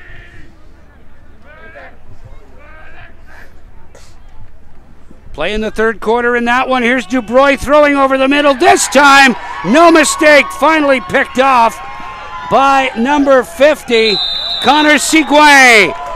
He returns it 15 yards, and Kanata gets the football back. Yeah, that was an ill-advised throw, but he was being pressured. I mean, Harold went up there to go block one guy. 3 other guys came in and got in his face, and he just threw prayer up. But finally, an interception that wasn't dropped. Third turnover, actually just the second turnover of the game by Orleans.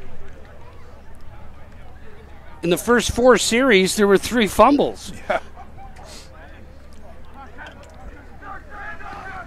There's the end around to Alexis once again. And Alexis gets caught in the backfield. He'll lose a couple as they chased him. Number 2, Kyle Botello, pleading to the officials. And he's lipping off, and it looks like it's going to be an objectionable conduct penalty against Orleans and number 2, Kyle Botello. Yeah, I don't know what he'd have to say about that. I mean, he came off the edge and he just flat out missed him. So, and he kept running and got yards, so I don't know what Kyle Botello would be yelling to anybody about. He just flat out missed him. Next time, tackle him.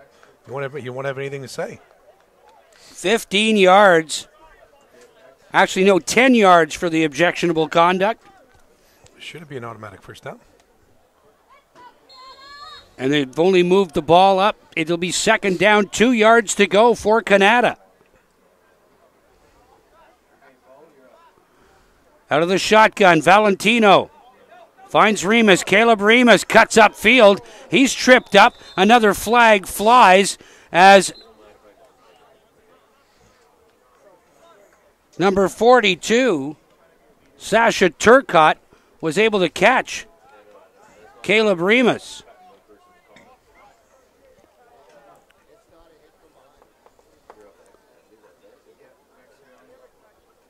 Holding the call against Kanata as referee Jaden Robertson had to go to the benches to let the coaches know exactly what the call was, and that will move the Kanata Knights back. Just 4 penalties on the ball game, Jeff, for 35 yards for Kanata, 3 for 35 against Orleans. Two pretty disciplined teams. Yeah, and there hasn't been a lot of anything else going on too, so that's good. I mean, it's first game of the year. You're going to get some things. Valentino, the end around to Alexis once again. Alexis picked up and thrown down at the Orleans 49-yard line, and another loss.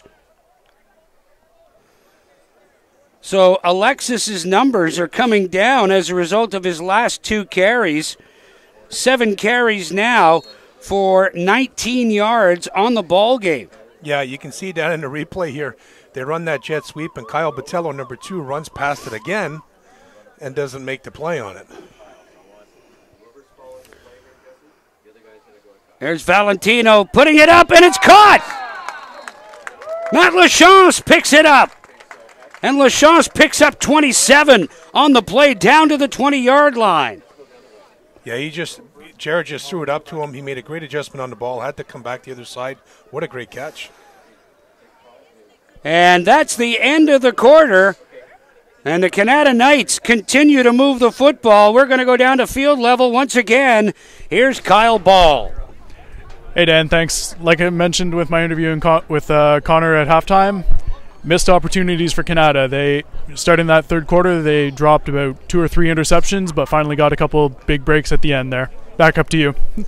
Thanks, Kyle. Yeah, the Kanata defense finally able to hang on. Just 4 turnovers in the football game, Jeff Karate, and it's been a pretty decent game with the possible exception of the Orleans Bengals having a little bit of trouble on the offensive side of the football. Yeah, other than that, I think both defenses have played very, very well. Kanata's taken advantage of some opportunities, and it's been a clean game. I mean, all in all, a great game for week 1 for these 2 clubs, for sure. Into the fourth quarter now, and Kanata on the verge of scoring once again. They give to Caleb Remus, and Remus gets to the line of scrimmage. Nice hit there from number 39, William Bourgo, to stop Caleb Remus's progress at 0 yards. Yeah, they ran that jet sweep, that reverse look off of it, so they faked the jet sweep, came back the other way. They didn't really fool anybody. Second down, 10 yards to go from the Orleans 20-yard line. Valentino rolling to his right, throws. He's got Ogilvie. Ogilvie finally pushed out at the 1. A pickup of 19, another Kanata first down, and there's threatening once again. Yeah, they're getting down there again. What a great throw by Jared on the run there, hitting him on the out. And he's pretty lucky that there was a DB for the Bengals that was there. He was a step behind. Had he been there, he might have picked that off and gone. Connor Ogilvie, Kyle Ball's guest at halftime, now 7 catches for 111 yards. First down, goal to go from the 1. Caleb Remus didn't get in. Great stop. Great stop. There to make the stop, number 22, Cody Lacombe. From his inside linebacker position, stepped up, and Remus is hurt.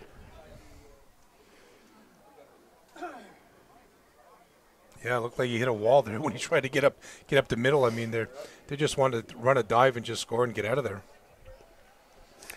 Remus has had the ball a lot tonight, but just 14 total yards, Jeff. 7 on the ground and 7 through the air on a screen. Yeah, he's been pretty quiet. I mean, sometimes it can be a little bit deceptive when you look at guys carrying balls and them running that jet sweep. It looks like they're gaining lots of yards from the field level, but at the end of the day, they get 4 or 5 every time. But they're running 30 or 40 yards to get 4 or 5. Dan Mooney, Jeff Karate, Kyle Ball, and our entire HESN crew here at Millennium Park for the inaugural football game of the 2017 NCAFA midget football season. Really pleased to have you along for the ride. Great to see it, and I gotta say that isn't it great what HESN does with NCAFA promoting football live streaming. I mean, here's where we are live streaming football games so everybody can see the games on the internet. And in today's day and age, players like this stuff. They like this stuff. They like to be online.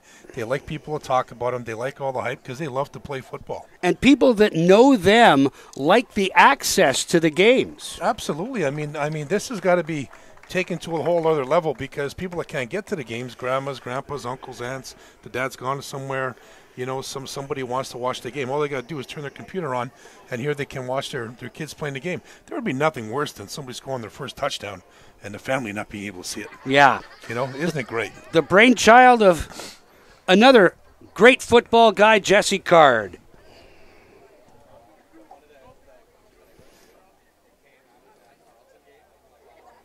Steve Johnson from Abley Productions is well involved in this one.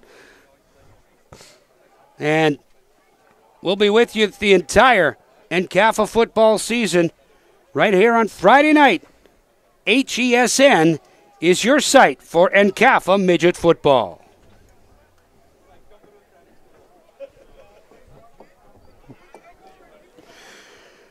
So it'll be second down, goal to go from the 1 as Remus. I think he's off. I think Kanata he had to go off. I think Kanata called the timeout.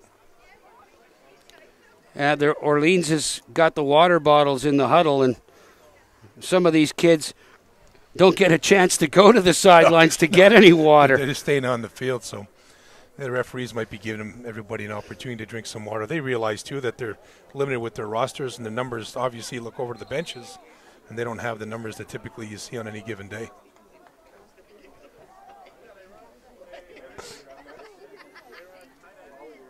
Second down, goal to go from the Orleans 1-yard line. The Kanata Knights lead at 21-0, and they're looking for more. High snap.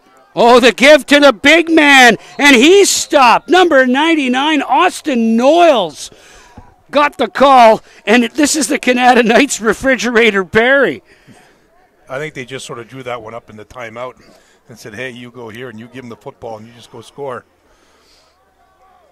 Good job on the Bengals stopping. That's a big man to stop getting the football right up the middle there. Maybe they might give it again or just go on. Jared might take it on the bootleg. Noyles, the only man in the backfield, gets the call once again and dances into the end zone. 27-0 Kanata.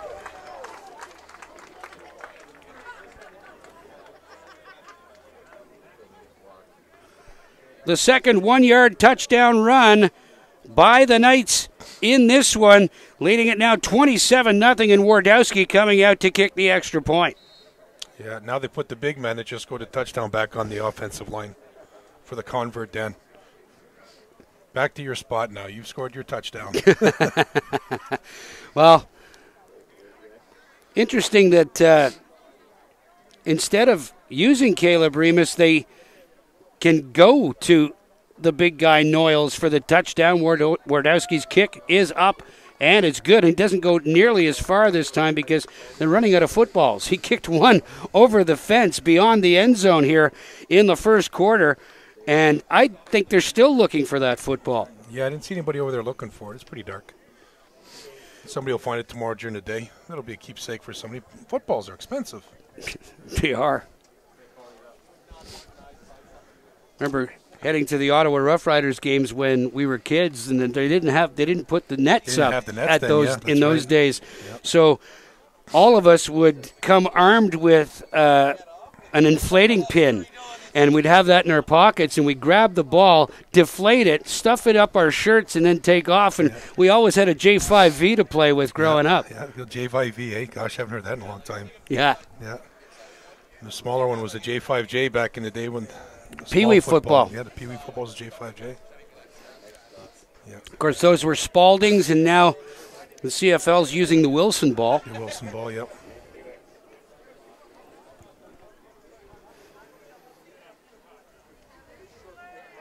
So Wardowski has gone with the short kick, and the Bengals are moving up because they're fully expecting it.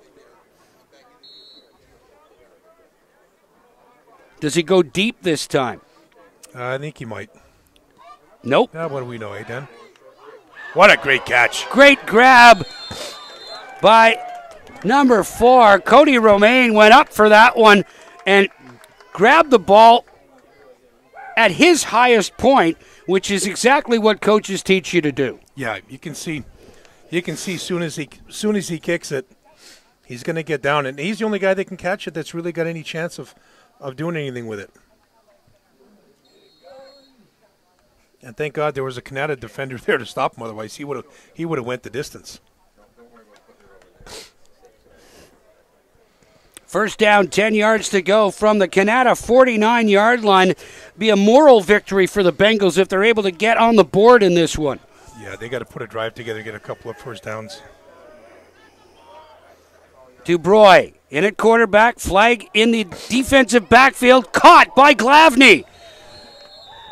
Vince Glavny had that one go off a member of the offensive line, and he was alert enough to reach back, pick it up, and pick up 3 or 4 yards. Yeah, sometimes you need just some good bounces like that. It's too bad it didn't turn into a lot, but they sent 7 guys. I mean, they're not going to have any time to throw the football unless they sort of try to dink and dunk it a little bit. Illegal substitution against Kanata, and it's a 10-yard penalty. It'll be a first down.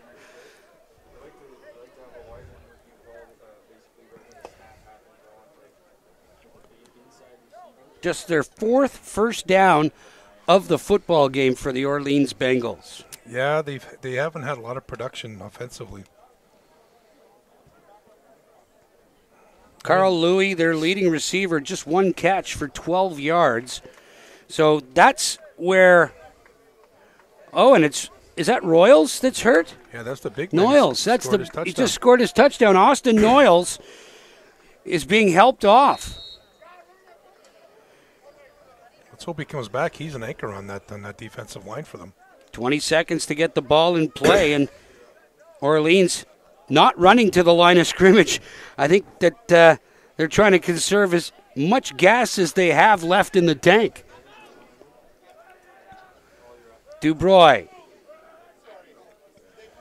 out of the shotgun, stepping up in the pocket, throws down low, and he threw it to the only spot where it wasn't going to be intercepted, intended for Jacob Black. It'll be 2nd and 10. Yeah, he felt the heat come there. He stepped up into the pocket nice, and he let it go. It would have been a short gain. But nonetheless, the only thing that didn't happen was he didn't catch the football.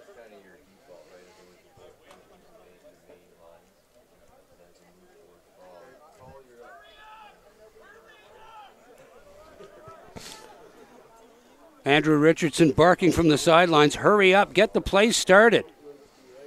Dubroy in the shotgun once again, and the Knights are coming. Here's Dubroy stepping up in the pocket, throws that one, and it's almost intercepted.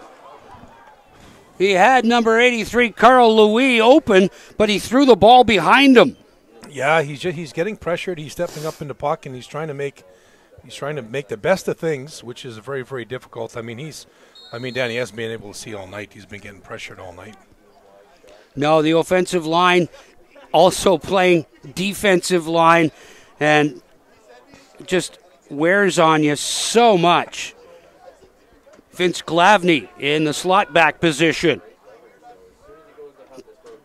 Romaine to his right. There's Dubroy, throws over the head of Cody Romaine. Yeah, they were close to going offside there again. I think maybe the ref just let that one go, but on this far on our near side here, it looked like he was a couple of steps a little bit too early. And again, just lots of pressure, and maybe some of the guys playing O-line can't figure out where they're sending guys from, and you turn your hips one way and you let a guy in when you're supposed to block the guy the other way, and that doesn't work out so well sometimes. So it's 4th down now, and at the Kanata Knights 39-yard line, they're going to go for it, and why not? Yeah. Actually, Dubroy 7 yards back, direct snap to Tristan Paquette. Paquette trying to get around the left side, spins away from a couple of tackles, and then runs in to number 44 of the Kanata Knights, Nick Patry. So they're going to have... There's a flag down. Yeah, they'll call it offside, illegal substitution. He was late getting in, all of the above, so they're going to go offside with it. It's still 4th down, but...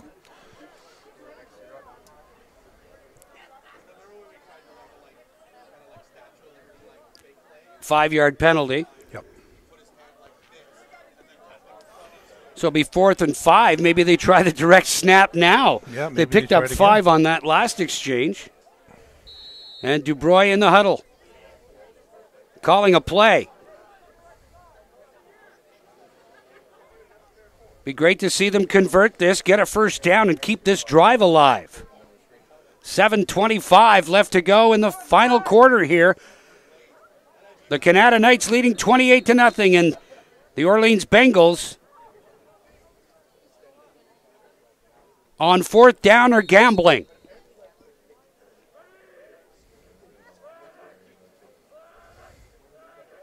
Oh, big time offside. Wow. Big time offside. Big time offside, and I think Kanata's only got 11 guys on the field. Again, this is a timing issue, this being the opening game of the year, but this is the kind of thing you work in practice. You get the quarterback's cadence, you get comfortable with it, and those kinds of things are all based on timing, and you have to be really aware of the quarterback. It's a legal procedure. They move the ball back 5 yards, so it'll be 4th down, 10 yards to go here. And Kanata brought in a defensive lineman that they were short, so now they've got 12 on the field, which is much better for them. He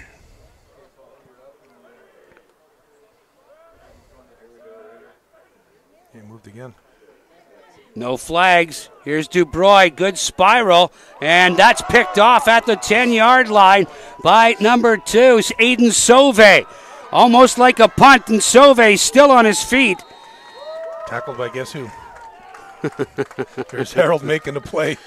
Harold Songmere once again there for the Orleans Bengals. Net 0 yards. Yep.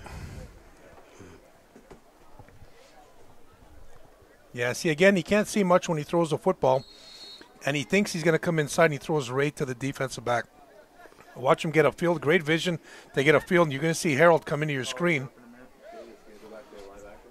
and make a play. 30 yards on the return by Aiden Sauve. Here's the give. Caleb Remus spinning away from a few tackles, still on his feet. Remus picking up 29 on the play.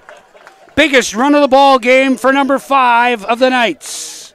That was a great run. That was a great run. He just went north, got the football gone, made a couple of moves, and And showed some explosiveness. He's got some wheels. And good to see him back in the ball game. He did get hurt earlier, and that's what allowed Austin Noyles to come in and take a couple of cracks at it from the one. Here's Valentino setting up the screen to Remus once again. Caleb Remus, again, spinning away from a couple of tackles, trying to get outside, gets inside the 40 to around the 38. It'll be a pickup of 4. Second down, 6 yards to go. Yeah, they tried to run a screen there. I think they got a little bit antsy with it, and the back turned a little bit too quick because they didn't seem to fool anybody on it.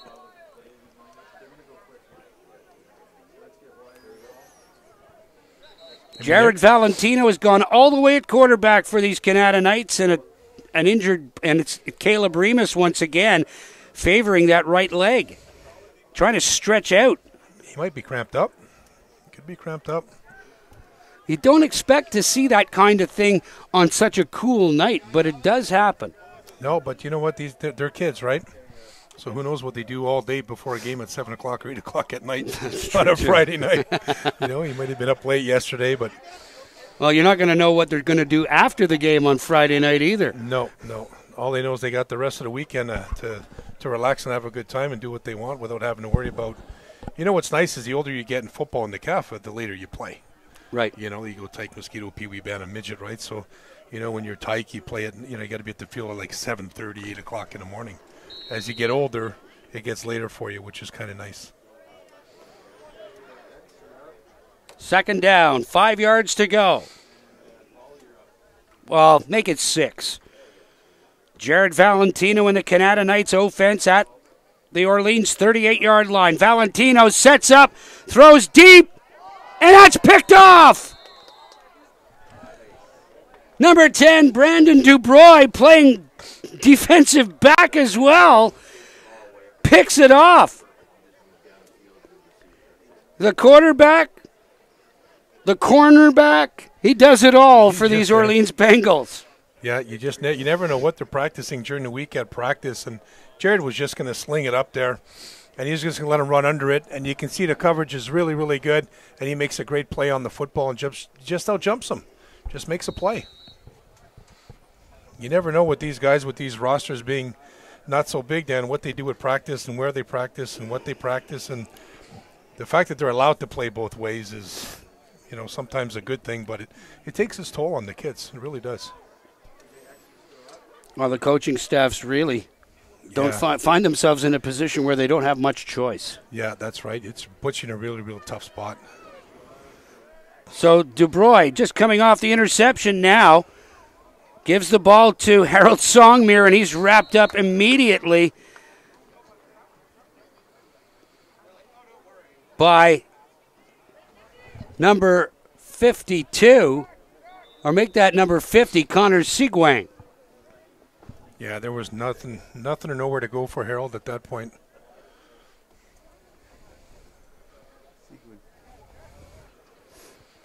And you know, Dan, we probably have some people listening that think that maybe we're a little bit crazy talking about how some of these guys can't play both ways, and it can be challenging when way back in the day. I mean, everybody played both ways. That's right. I mean, you didn't want to come off the field. You know, back then you wanted to stay on the field, and you never wanted to come off, so things are different, you know. Schemes are more sophisticated with no-huddle offenses and stuff. What was it like in those days, Jeff, without indoor plumbing and sliced bread? Oh, jeez. Not that old. Not that old.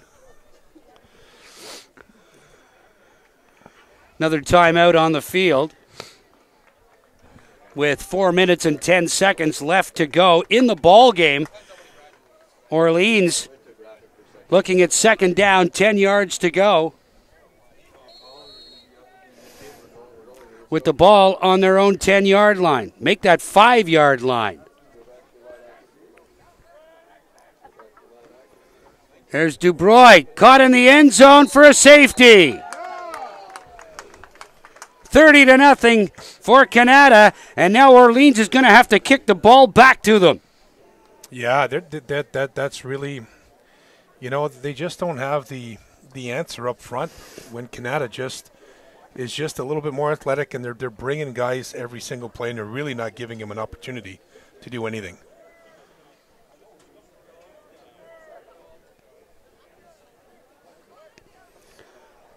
Kanata leading this one 30-0 on our inaugural broadcast here on HESN, the House Edge Sports Network. And that's always the challenge, too, Dan, at this age, right? You really need to win in the trenches, and you need big guys. And when you don't have them, it really, really shows sometimes.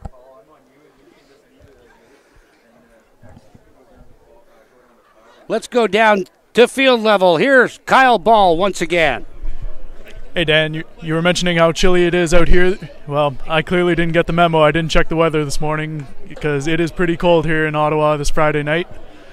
But the Canada Knights defense has been red hot, keeping the Orleans Bengals to 0 points so far. Back up to you. Indeed. Bring a coat, Kyle. Bring a coat.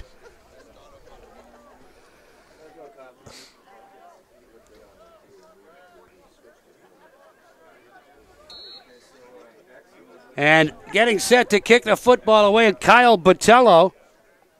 No, make that Vince Glavny.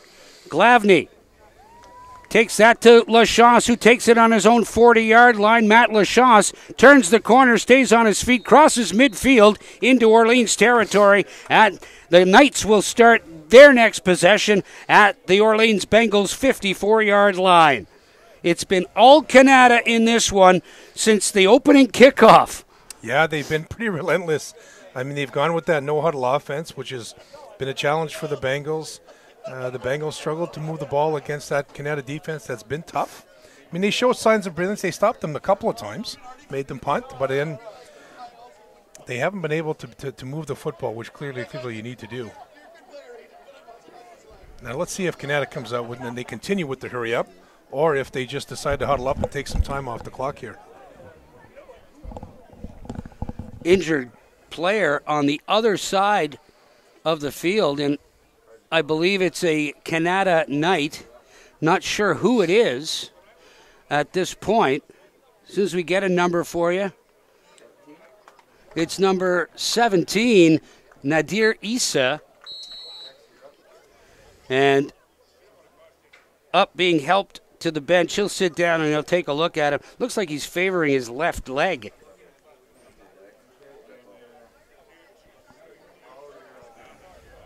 More than likely a bump or a bruise, and he'll be back in the lineup next week. Yeah, let's hope everything's okay there.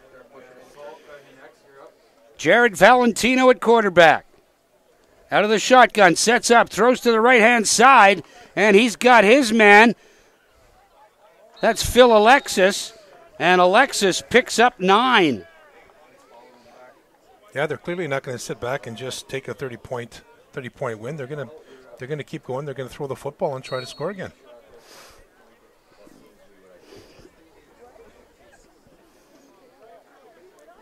And Dave Wardowski, number 85, the kicker, now playing left guard.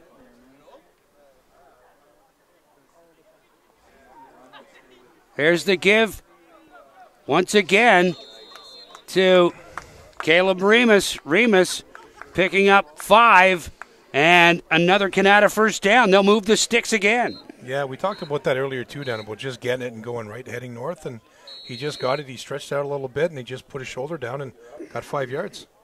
Turns into a first down. Adam Telfer spread wide left.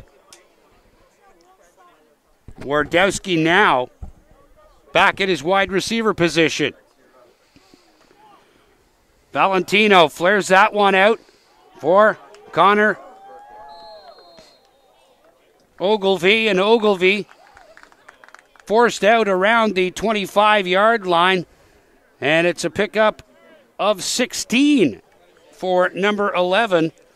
That brings his totals to 8 catches for 127 yards on the ball game. Yeah, he's having a really good night. You can tell that Jared really likes to go to him. Played with the Kanata organization since Tyke. Valentino flushed out of the pocket. Finds Alexis, and Alexis is brought down immediately. And helped to his feet by number 22, Cody Lacombe, in an excellent display of sportsmanship by the young Orleans linebacker. It's pretty much the whole game's gone that way. Hasn't been chippy, even though it's 30-0. Sometimes it's tough to keep things in check, but both sides have been pretty good about it.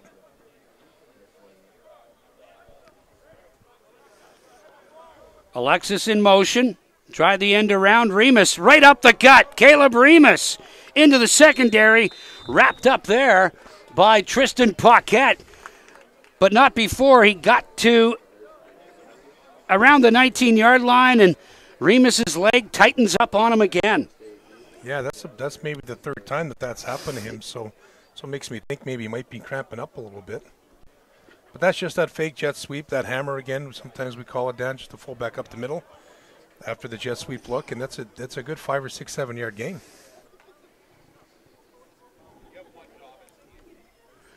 Actually, it's about 10 because Alexis lost 3 right, on the last play. So a good pickup by Remus. 6 carries now for 51 yards, and he gets to his feet once again.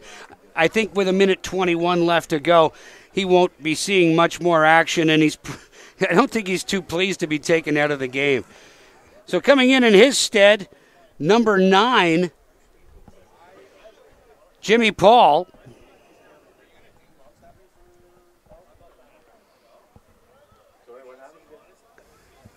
So Paul, the lone setback, in behind Jared Valentino.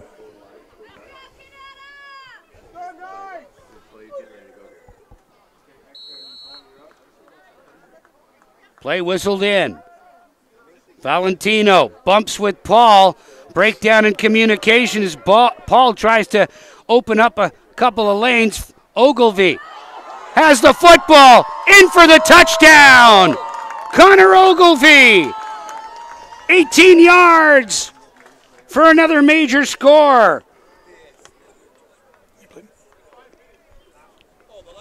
145 yards on the day for Ogilvie and a touchdown, and it's now 36-0 with the point after attempt by Wardowski. Yeah, you see then with the new running back coming in due to the injury, Jared bumps into him. He sprints to the right. He tries to make something happen out of nothing, and sure enough, he hits the receiver standing by the sideline. There's a missed tackle. He spins and he gets upfield. Now watch the block right at the end, just because right there, boom, off he goes into the end zone. That's like an exclamation point on the play, making something out of nothing. That's well done. And the kick is good. 37-0. The Kanata Knights comfortably in front, I would say, with 1:03 left to go. And we certainly hope that you've enjoyed this first of what could conceivably become a tradition. Football Friday nights right here on HESN. Dan Mooney, Jeff Karate, Kyle Ball, and our entire HESN crew, so pleased to have you along for the ride. So much for thinking maybe Kanata was just going to not try to score again. You know, that was a great drive and a good play. And up 37. I mean, let's hope the Bengals just come down and try to sustain the drive, sustain the ball, and just come out of this with a positive ending and have a good 4 or 5 plays maybe to end the game. And does Wardowski send everybody deep this time, or does he try the short kick again? I think you just try to kick it deep and don't give him a short field. I mean, at 37, there's no reason to short kick it. Somebody can go up and come down and get hurt and all that sort of stuff. Kick it downfield, cover it, and pin him deep. And that's exactly what he does. Wardowski. And it's Harold Songmere, 3 yards deep in his own end zone. Songmere with some room. Songmere hit.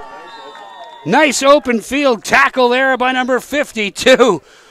Ricky Davidson has been a catalyst defensively for these Kanata Knights all night long. Yeah, he's had himself one heck of a game.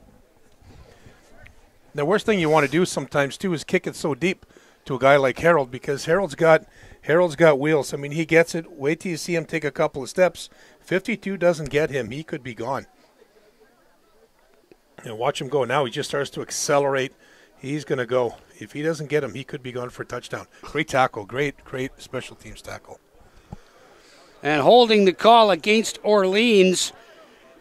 So they'll move the ball back 10 yards from the point of infraction, and that's where Orleans will start with 58.1 seconds left to go. And this is a perfect opportunity for the Bengals to work on things that they may want to succeed on a little bit more next time out.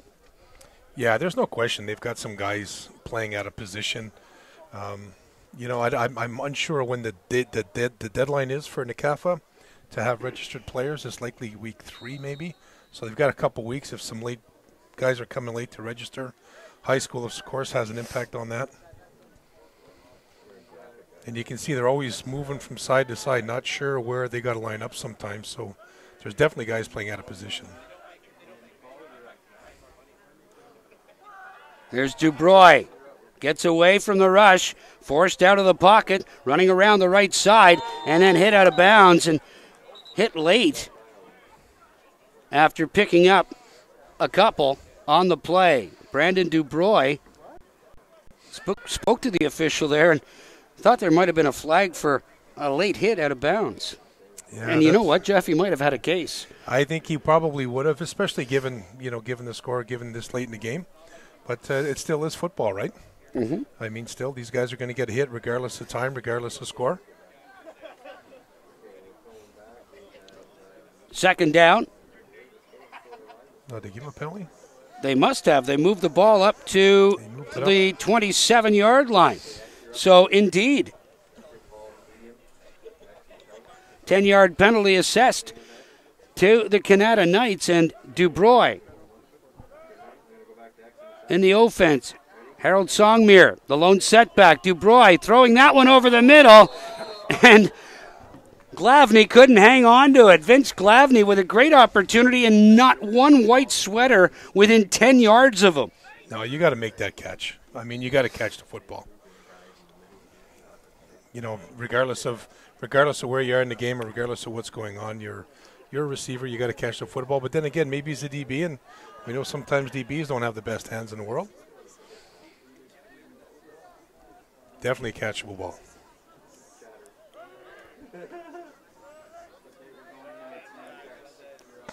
Here's Dubroy once again. Looks to his left, throws to the outside. It's batted away by Anthony Duchant.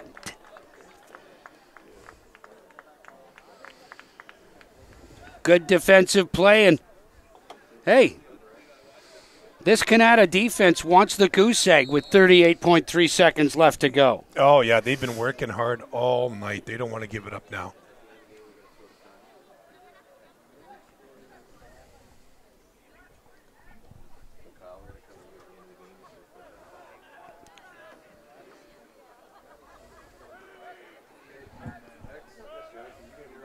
Third down, 10 yards to go. Offside again by the Bengals. And again, Dubroy throws the ball behind the intended receiver, Carl Louis. Yeah, that might. That's a tough one, whether it's going to go against the Bengals or Kanata. Sure enough, it's against Kanata. They came off the edge here a little bit early.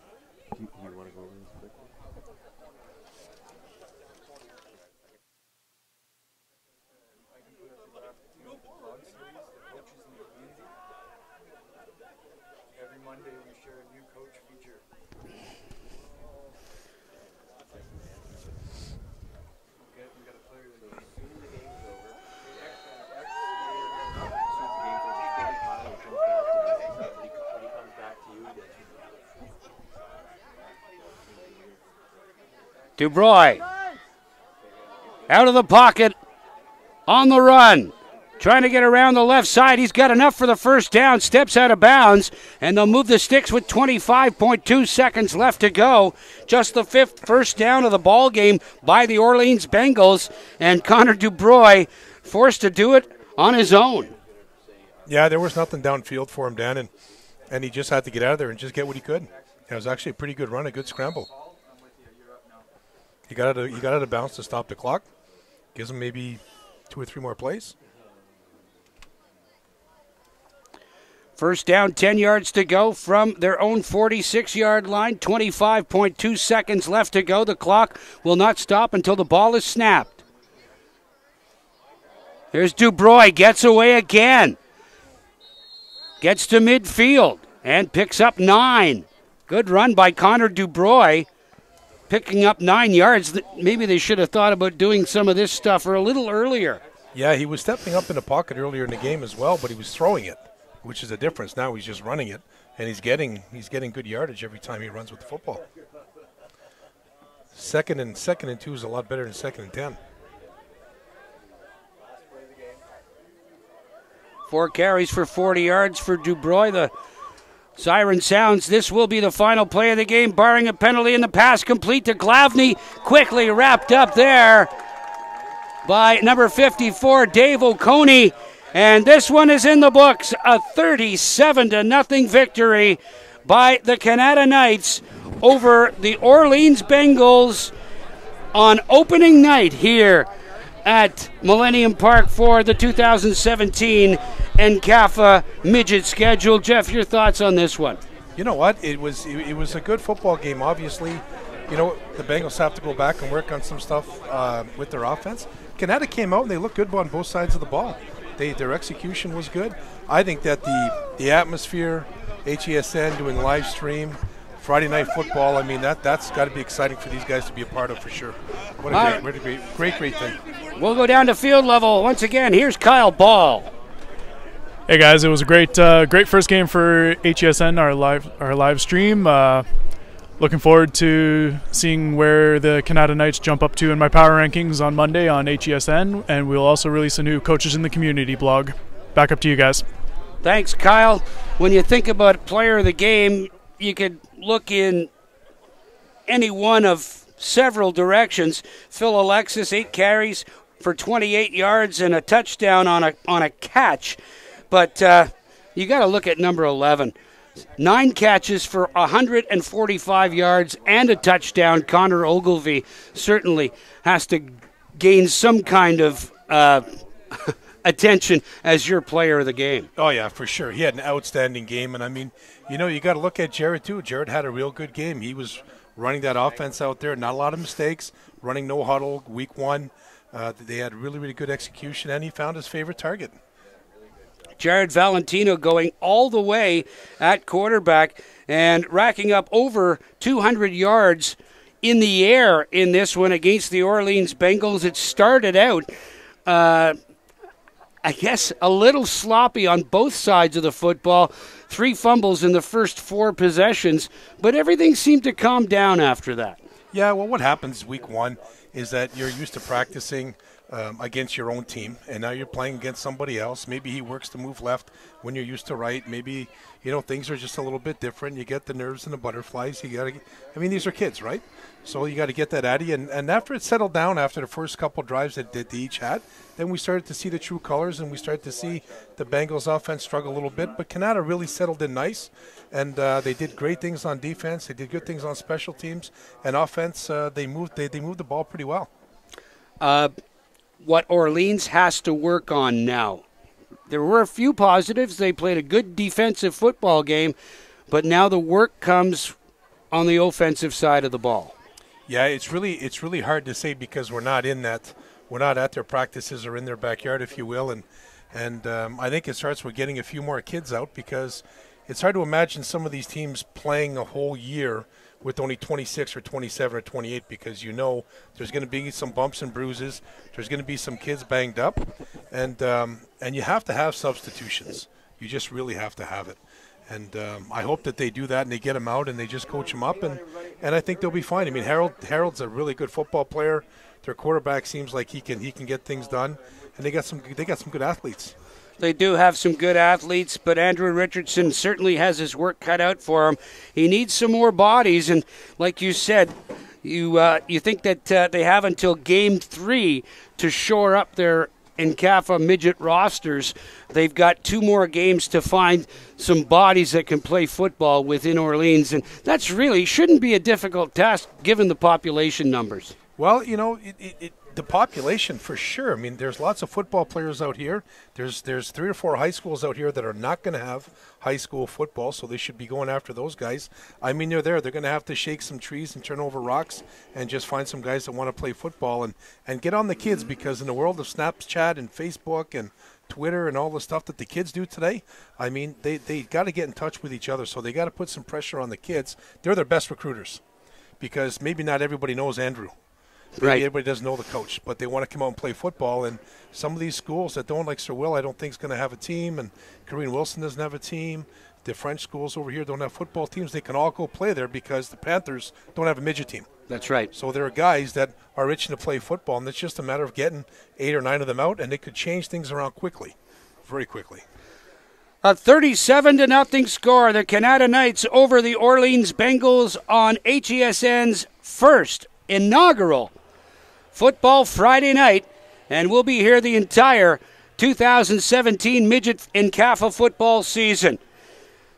All Kanata, all night long here at Millennium Park. For Jeff Karate, Kyle Ball, and our entire HESN crew, I'm Dan Mooney. Thanks so much for the company. We'll see you next time, right here on Football Friday night. The House Edge Sports Network welcomes you to the following presentation of the National Capital Amateur Football Association.